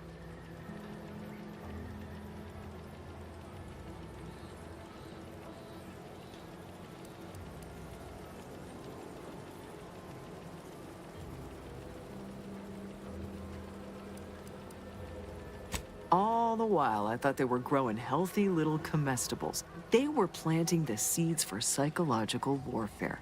Literally. Shows what I know. All right. Miss Galloway can have access, but only because I believe in not biting the hand that feeds. Or, in this case, grows. Key card to access the terminals, right here on the boxes beside me. Feel free to nab it.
Protectorate folks must have been bored out of their skulls before we showed up.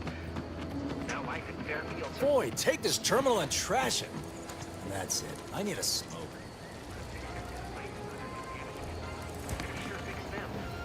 Damn right we did. If you're about to blast me about fixing that void-forsaken terminal, it'll have to wait. I'm entitled to a break like anyone else. It's in my contract. I triple-checked.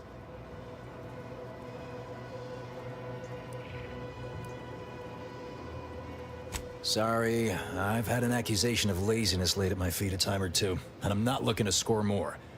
Not with the amount of eyes on me right now. I'm no loafer, mind you. Just happens I like to work in measurable gains, rather than busying myself for the sake of it.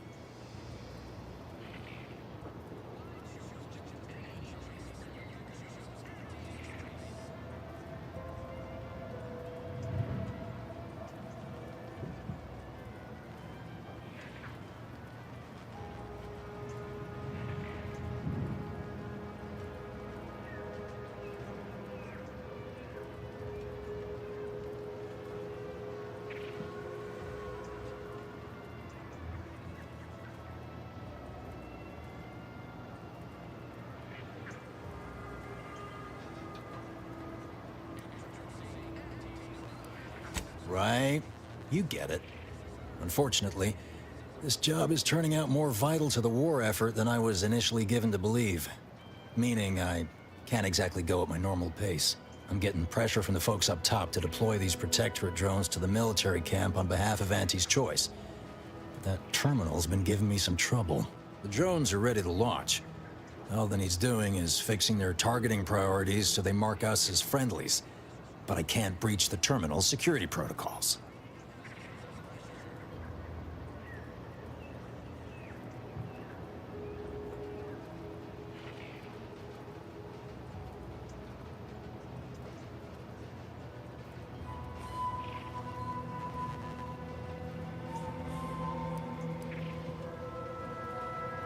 Drones are only as dangerous as their programming. But it's a moot point anyway. These ones ain't gonna shift on their own anytime soon. And that there's a problem. I know it probably seems like we're up to our ducks in troops, but half of them are ex-Protectorate trainees who can't tell the business end of a rifle. We need these drones.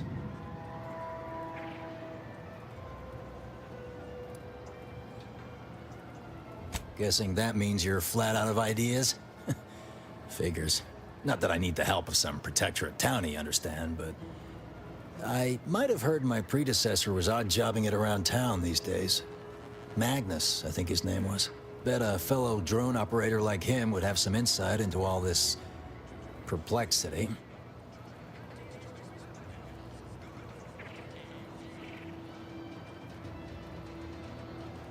What? Oh, yeah. I must have gotten jammed in there prior to the liberation. Truth be told, I'd forgotten about it. What with all the trouble this terminal's been giving me. If I can get these drones launched, you're welcome to help yourself to it.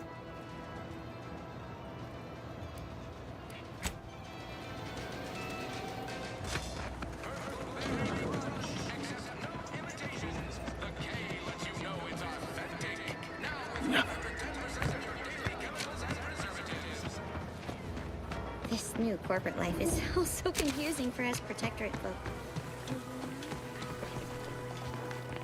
Hello again. You get that inventory issue sorted?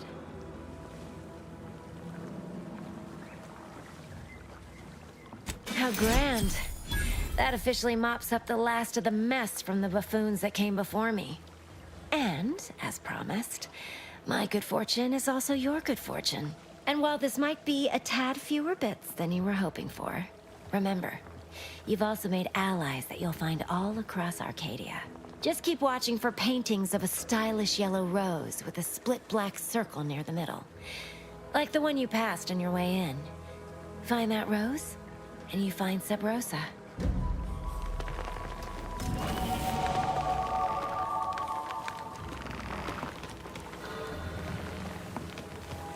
Just keep watching for paintings of a stylish yellow rose with a split black center. How do you protectorate folk feel about all these little rifts? Auntie?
Auntie insists they're the next big money-making opportunity.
You're back. I finished updating the quartermech. Give it a whirl if you're so inclined. But I'd be happy to help you if you're in a rush. The roof! How could I have missed that? In retrospect, the problem is glaringly obvious. The quartermech couldn't figure out where to stack boxes on the x-axis, so it defaulted to the y-axis. I'll have that tinkered on shortly. And you're welcome to keep the automech parts, of course. Thanks for solving my little mystery.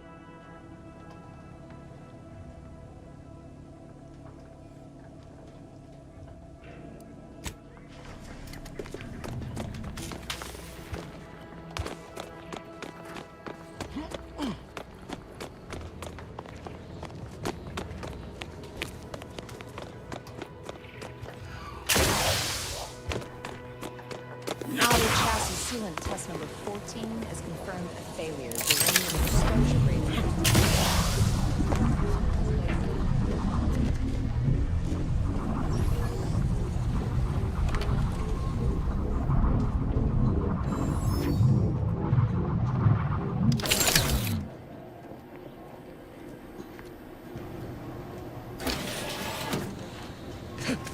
Liquidate 'em!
much.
A right shifty-looking individual, if you ask me.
I'm glad that spectacle didn't scare you off. Between the recent attacks and the gas leak, you find us on the razor's edge. Whether or not uranium is hardly my area of expertise, but it falls to me to find a solution. I knew Dr. Bryant would come through for us, that she'd prove her worth as surely as any subject of the Protectorate would. Seeing as you're the only one trained in the use of that gadget, what say you put it through its paces? Make your way inside the repair hangar and find the control terminal to purge the uranium. And be careful with that terminal. We don't want the situation getting any worse.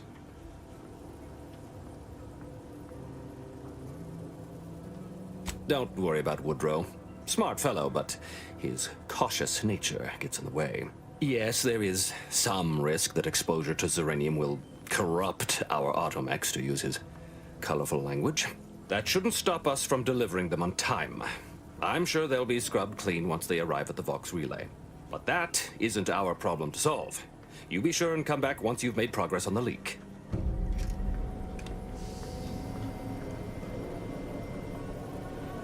What can I do for you this time? At last, the tide is shifting. Today, we fix our automechanicals. Tomorrow, we push the unprincipled interlopers of Auntie's choice into the sea. You've done us a great service, stranger, and I would see your efforts rewarded. Alas, we don't have much to offer since our supplies are so low. I hope these bits will suffice. We confiscated them from the corpses of the scouts who attempted to infiltrate this facility a few weeks back. It carries the invaders' taint, but it should spend just the same.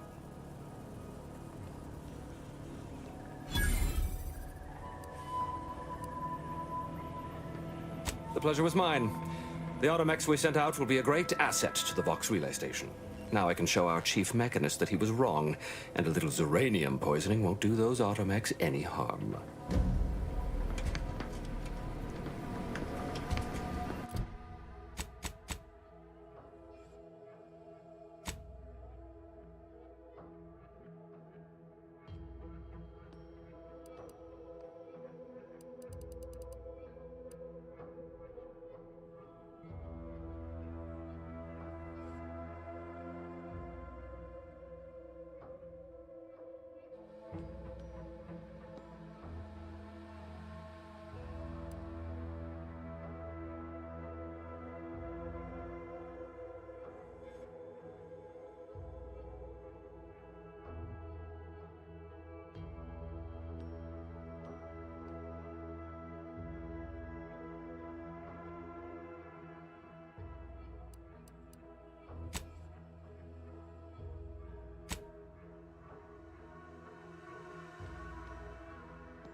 Feeling distracted?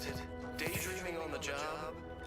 Mental refreshment centers are there to help you. Don't risk falling prey to imperfect thoughts.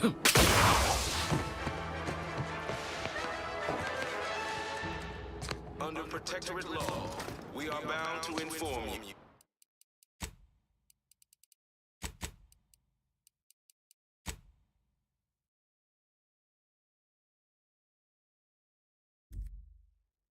That you have entered a recreant locality. Record states as follows. All inhabitants are declared treasonous due to insufficient aid in defense against seizure, sabotage, and/or manipulative indoctrinatory falsity.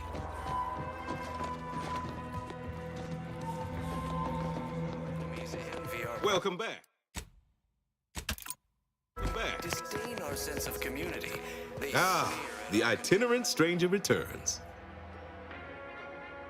That is most excellent. Please, hand them over.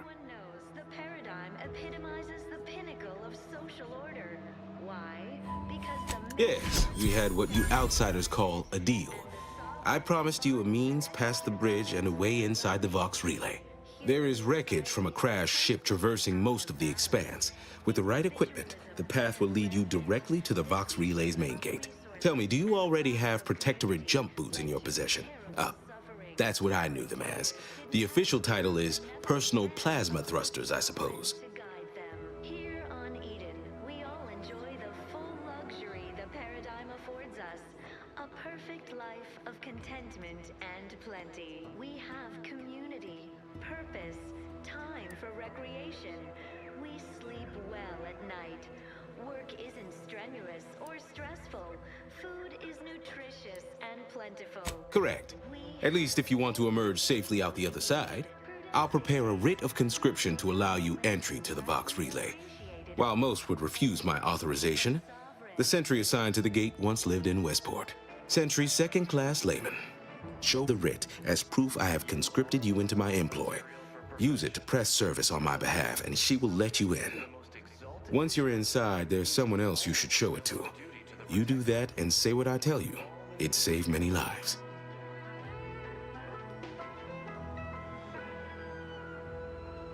The matriarch chose Eden because she recognized it as the perfect ecosystem. The native flora and fauna. The Vox relay is, to my mind, a time bomb. Brigadier Montelli's lost his way. Now all manner of chaos is raging there. I've heard tell he's even resorted to extra-legal executions. Madness, I tell you.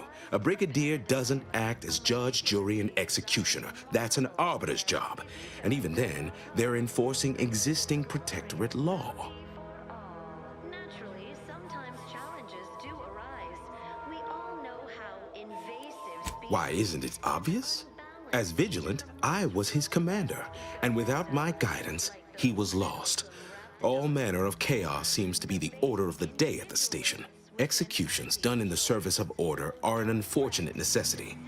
Done at the whim of an individual, well, that's just one more depravity Antes has wrought upon us. do our part to maintain it. Keep doing your job with pride. Keep informing on your neighbors. Same as ever. But prudence dictates we give it a little extra. Marshal Corbin, as with all my subjects, I have been there when he needed me. I trust we can call on him now to do his part. Seek him out at the Vox relay, conscript him with the writ, and this is important. You must convince him to kill Montelli. Corbin will want to talk him down, to take him into custody, to message superiors outside the facility beforehand. We cannot allow any of that to happen. If Corbin becomes the highest-ranking officer alive, no one will be able to contradict his accounting of events. The Protectorate execute connivers and schemers. Corbin must appear forced to take down Montelli in the moment. It cannot feel like a plotted coup. Good, good. Here is the writ. I may not survive to see what occurs, but I trust you to follow your conscience. Farewell now. Promise you'll return here if you can, to check in on my people and see how they fare. Everyone knows the paradigm epitomizes as the matriarch herself. Oh, I don't doubt your abilities, but the prospects remain exceedingly poor. The facility is exceptionally well guarded, and forces there are the pinnacle of protectorate training. Even if you succeed, it's only a matter of time before the Arbiter arrives to administer my sentence. Any chances of me avoiding my fate are quite slim, I fear. Farewell now. To guide them. Here on Eden, we all enjoy the full luxury the paradigm affords us. A perfect life of contentment and plenty. We have community, purpose, time for recreation. We sleep well at night. Work isn't strenuous or stressful. Food is nutritious and plentiful. We have everything we need. Prudence dictates we take.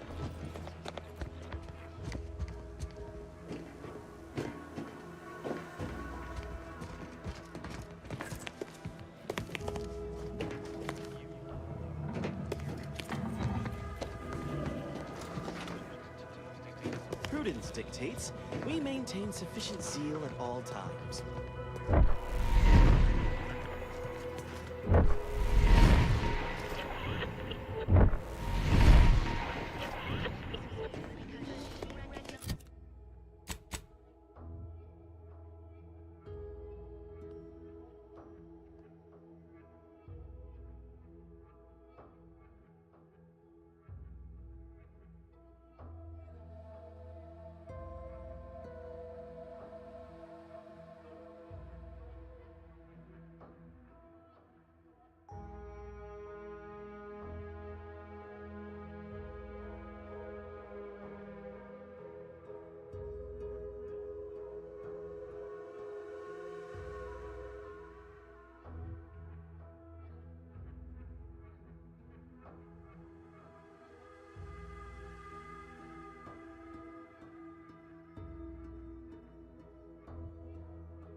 Ecological network. To govern it, the matriarch, working with and through the sovereign, devised the paradigm, a meticulously designed marvel where, if each of us does our part, produces glorious bounty for all. Naturally,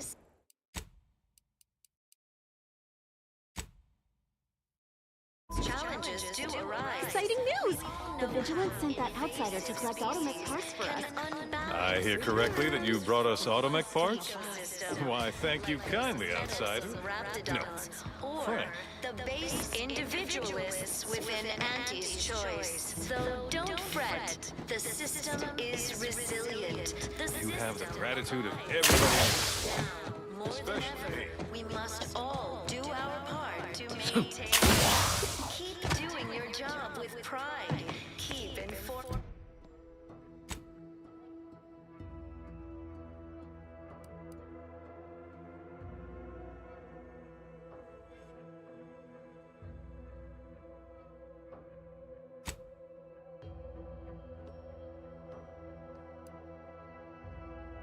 Your neighbors, same as ever. But prudence dictates we give it a little extra added zeal for now, just to offset. You have the gratitude of everybody in Westport, especially me. Exciting news! The Vigilance sent that outsider to collect automech parts for us. Book a stay today. Are you mentally?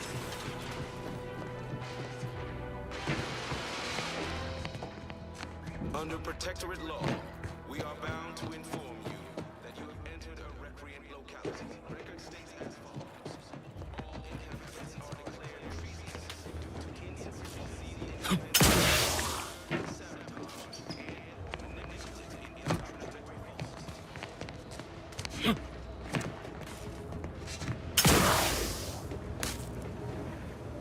Why?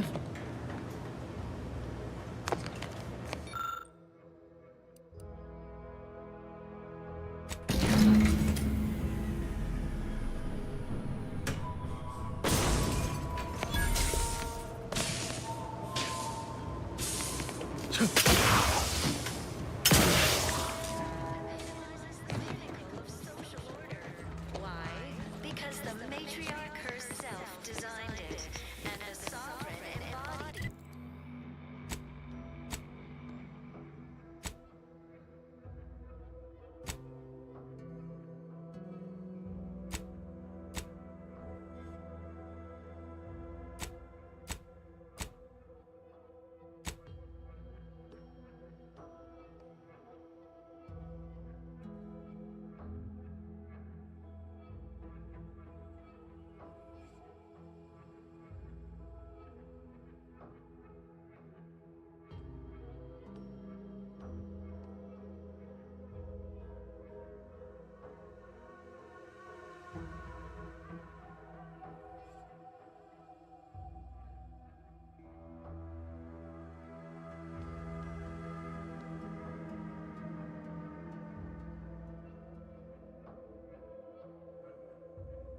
Executes on it. Throughout history, human societies were constantly out of balance.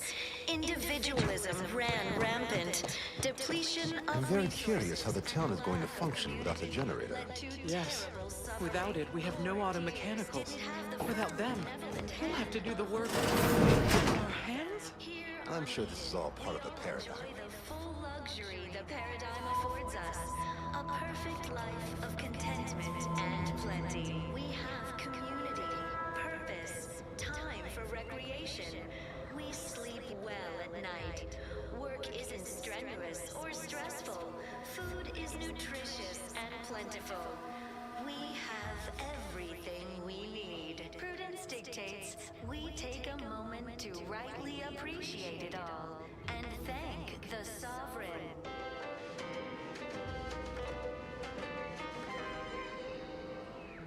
You are the raw material for perfection. From the lowliest subject to the most exalted vigilant, we must all fulfill our duty to the Protectorate. We're all in this together.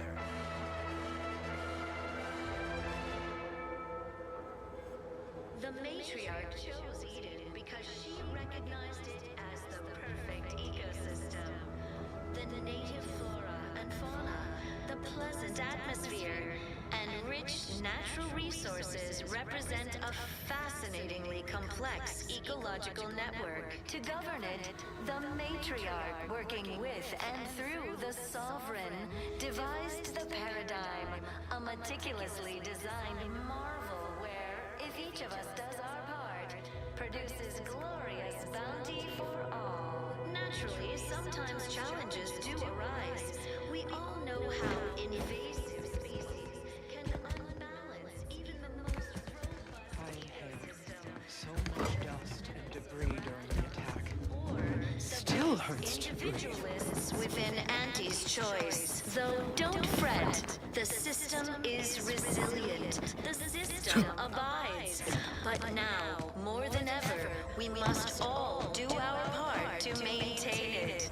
Keep doing your job with pride. Keep informing on your neighbors. Same as ever. But prudence dictates we give it a little extra added zeal for now, just to offset any minor disruption.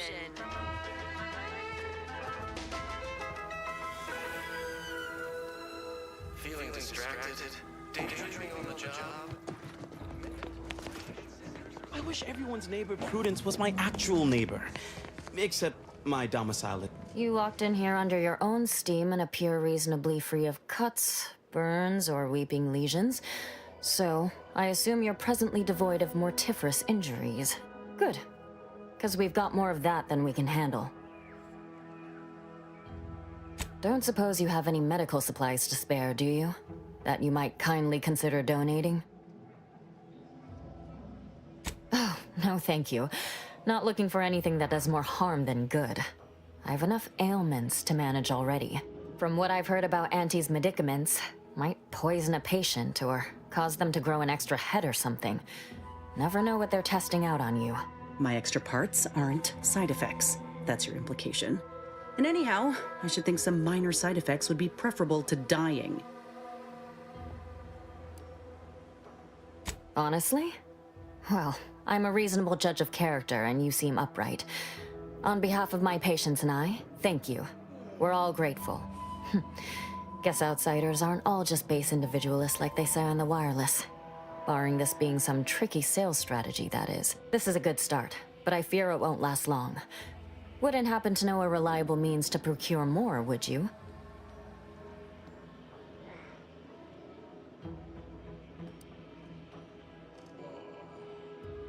Oh, they'd just take us all in? Provide us with all the food and medicine and housing we'd ask for, would they? Doesn't align with how I've heard them depicted on the wireless.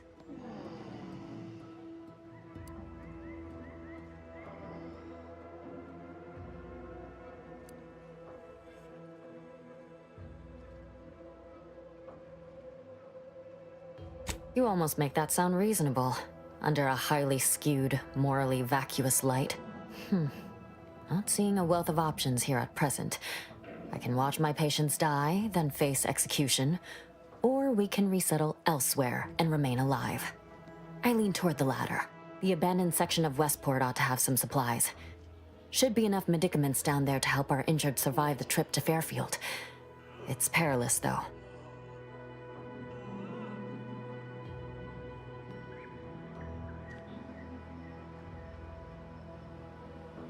Well now, that should do nicely. Thank you. Hope those Crabbles didn't give you too much trouble. I recognize these patients require more care than I'm able to provide here. Seems like in Fairfield, I can get them the help they require. The one last additional thing we'll need is for Vigilant Hogarth to agree to it.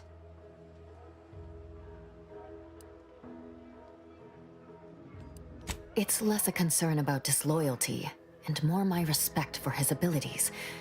He's a skilled leader, and we could sorely use his aid, from coordinating logistics to keeping up morale. I'll surely have my hands full with my patients. His presence on the journey would save lives.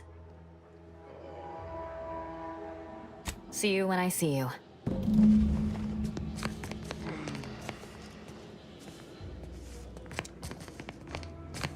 Those pills were magnificent. Are they part of a new paradigm? Can I get enough for the whole family? Prudence dictates we leave the burden of thought to our betters. Stranger? This is all going perfectly according to the paradigm, I guess. I just can't wait for it to be going more perfect.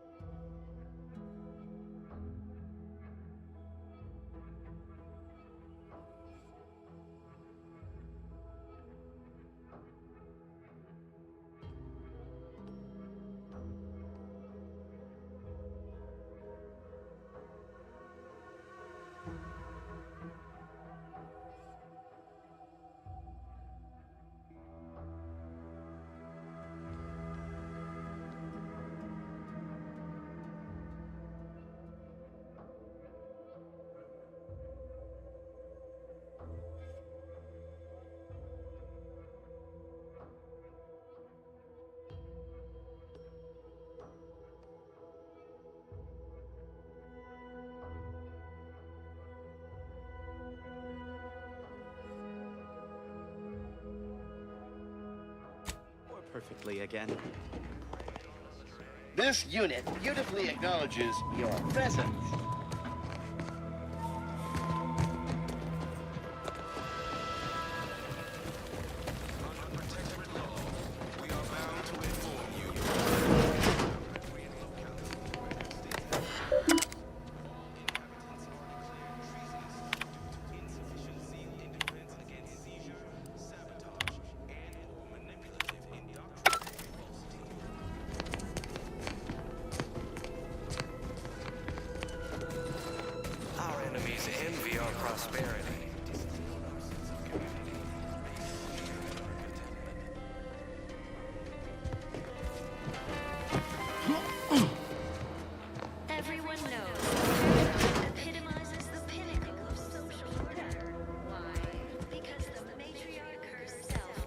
designed it, and the sovereign embodies and executes on it. Throughout history, human societies were constantly balance. Individualism ran rampant. Depletion of resources and lack of community led to terrible suffering. Poor dears. Hello again. Have you spoken to Vigilant Hogarth yet? Did he give permission for me to leave? We all enjoy the full luxury the paradigm affords us. Of course. Toodaloo. Contentment and plenty. We have community, purpose, time for recreation. We sleep well at night. Work isn't stressful. Food is nutritious and plentiful. We have everything we need. Prudence dictates we take a moment to rightly appreciate it all.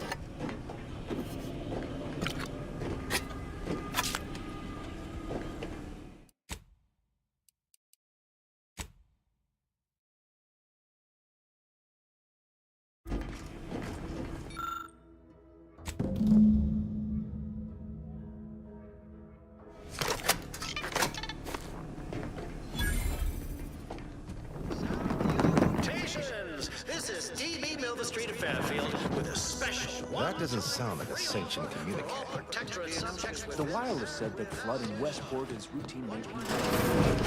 Building up an outfit?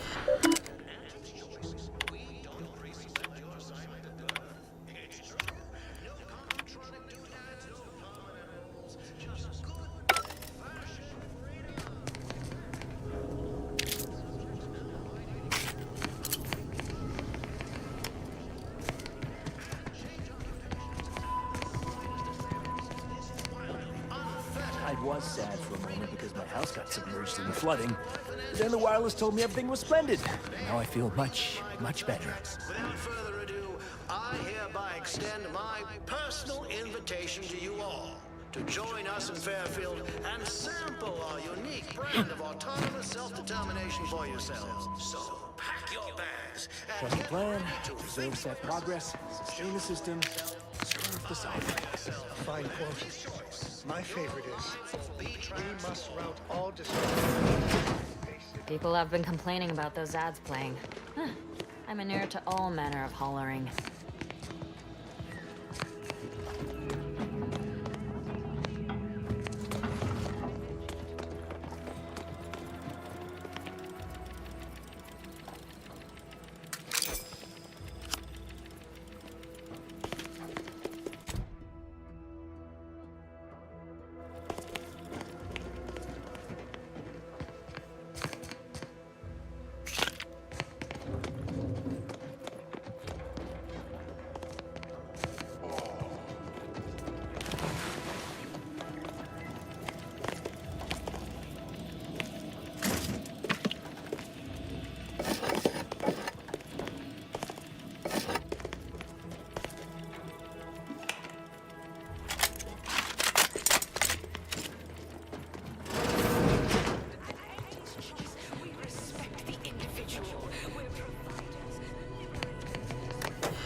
Too late to rebrand and start anew. Embrace freedom, revel in choice. Auntie's choice. Introducing Auntie's new line of specialty drinks for the consumer. Auntie Fizzos. Watch out! That weighs a mile. I laugh at danger. I'm a get up and go getter. Whoosh! That's the sound of me throwing caution to the wind. Wait for permission.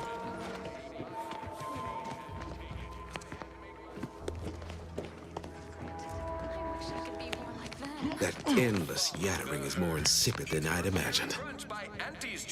You have your orders. The Vox relay awaits. Do remember what I asked of you. Nobody needs go anywhere. Not when we can still save Westport. We of the Protectorate endure as one, regardless of any hardships we must face. It'd have to be catastrophically obvious this place was doomed, and incontrovertibly beyond my means to save it, before I'd even consider such a recourse. Well, that's what's commonly referred to as your opinion. Farewell now. This suffering cannot continue.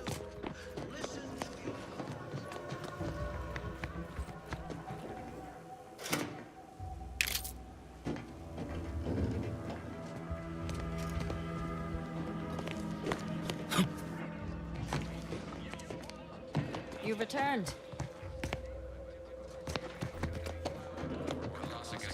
Is responsible for dumping several pounds of dander into the local atmosphere each pollination cycle. Multiply that by the dozens. The advertisements help antis folks straighten out their minds. Is it their version of our mental refreshment? No, it feels like some kind of punishment. In fact, it feels like Auntie hates me.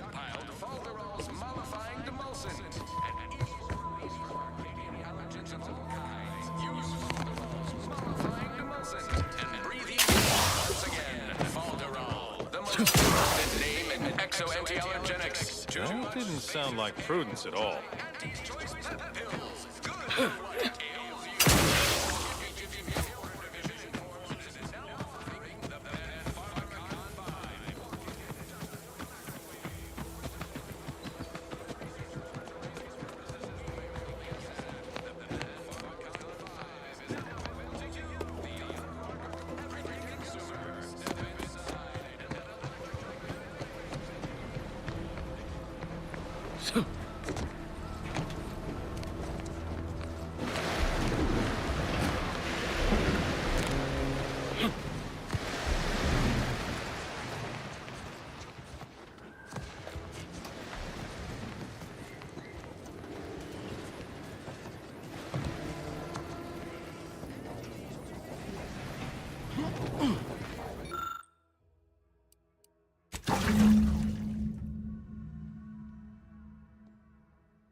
Purple Berry Crunch. Accept no imitations. The K lets you know it's authentic. Now, 110% of your daily chemicals and preservatives. These new official announcements sure are confusing. You are a rugged space-faring frontiers person type. Try it, despite the countless voices screaming in your head not to. It's like...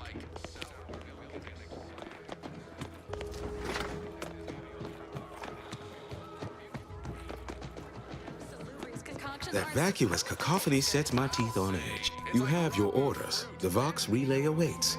Do remember what I asked of you. Nannerfish restorative elixir. Additional health benefits. None of the delicious taste. New from... Tell me what you... Excuse me, but that cacophony emanating from our loudspeakers can drive one to distraction. And she'll give you a facial spritz. Your co-worker rivals get sleepy after consuming a full midday meal. Not me. I stay That is concerning. Perhaps somehow we could still tough things out, though, with only a modicum of suffering. Oh, I would love to argue that this is not the case, but I fear you are correct. This war, this devastation, it can't be denied they've taken their toll. Ultimately, I regard their well-being above all, but the joke is on you, really, and them, I suppose. Don't you see? We're all traitors. I no longer hold any authority over anyone. But if they still wish my blessing, it is theirs. My former subjects are free to live an empty life with Auntie's choice. I'll make an announcement. Order them to depart for Fairfield. But I will be staying. Should I? Haven't I failed them enough for one lifetime? No.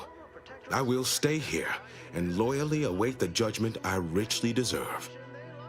And change occupations at the slightest of whims. This wildly unfettered personal freedom pervades every aspect of life in Angie's choice. Choice is in the name for a reason. Adherents are expected to hold firm to the end. Such is the degree of our devotion. Invitation to you all to join us in Fairfield and sample our unique brand of autonomy. Oh, come now. I am a vigilant of the Protectorate. I have endured untold hardships, countless battles. What's a little avatar? Oh, it never stops. The tumult of duplicitous lies. You're right. I can't withstand this inane onslaught much longer alone. At least in Fairfield, I'll have company in adversity. Unsure how I'll endure such an empty existence. Perhaps, if I offer my old subjects periodic advice, our sense of community may somehow, despite the wiles of commercialism, remain. All right then. Suppose it's time to make my announcement. You believe we're unscrupulous interlopers, intent on stealing the very bread off your plate. Tut tut! No, nothing could be far. Attention, everyone. Attention. I, Vigilant Ogden Hogarth, hereby do order all subjects under my command to abandon the settlement of Westport at the earliest possible juncture. You are to depart for the township of Fairfield, safely and together. Once there, you are to appeal to local authorities for citizenship with Auntie's choice. Thereupon, you are thus and forevermore relieved of your duties as subjects of the Protectorate. This is a direct order from your Vigilant and is not to be questioned and cannot be countermanded. Now see to your preparations. I will join you shortly.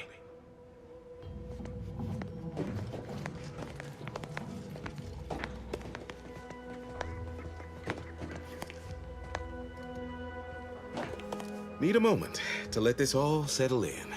I will be on my way by and by.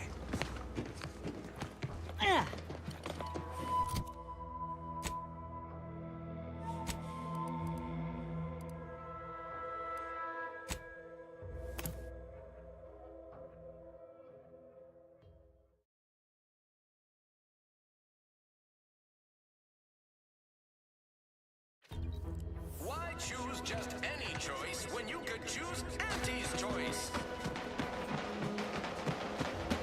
Ever wonder if our assignment here will never end?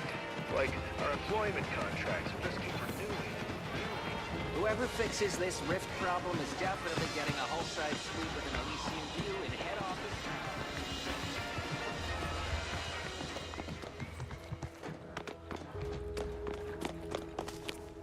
You've lifted my spirits right out of their doldrums. Our new guests have just arrived.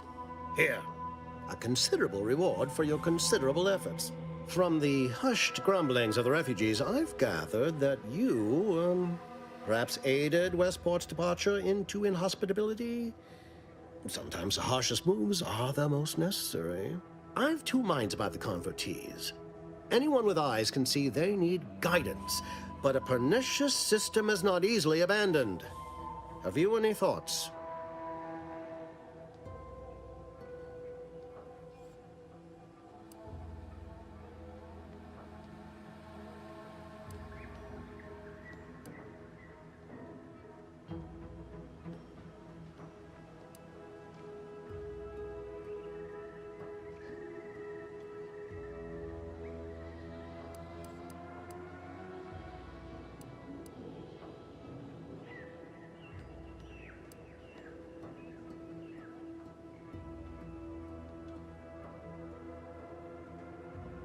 I have a second cousin in experimental product design who's been working on a supplement for just that. Though most of her prototypes result in projectile eye bleeding, you've given me a great deal to think about. I am in your debt. I cannot overstate what a capital compatriot you've been, my friend. Now be off. I've many refugees to see to.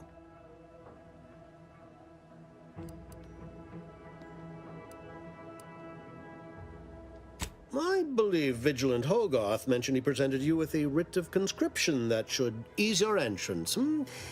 I believe that should be more than sufficient.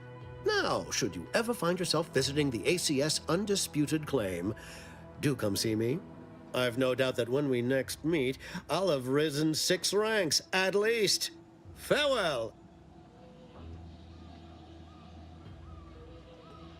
What? But you... Oh, fie. Here are some bits for your trouble. Now, off with you.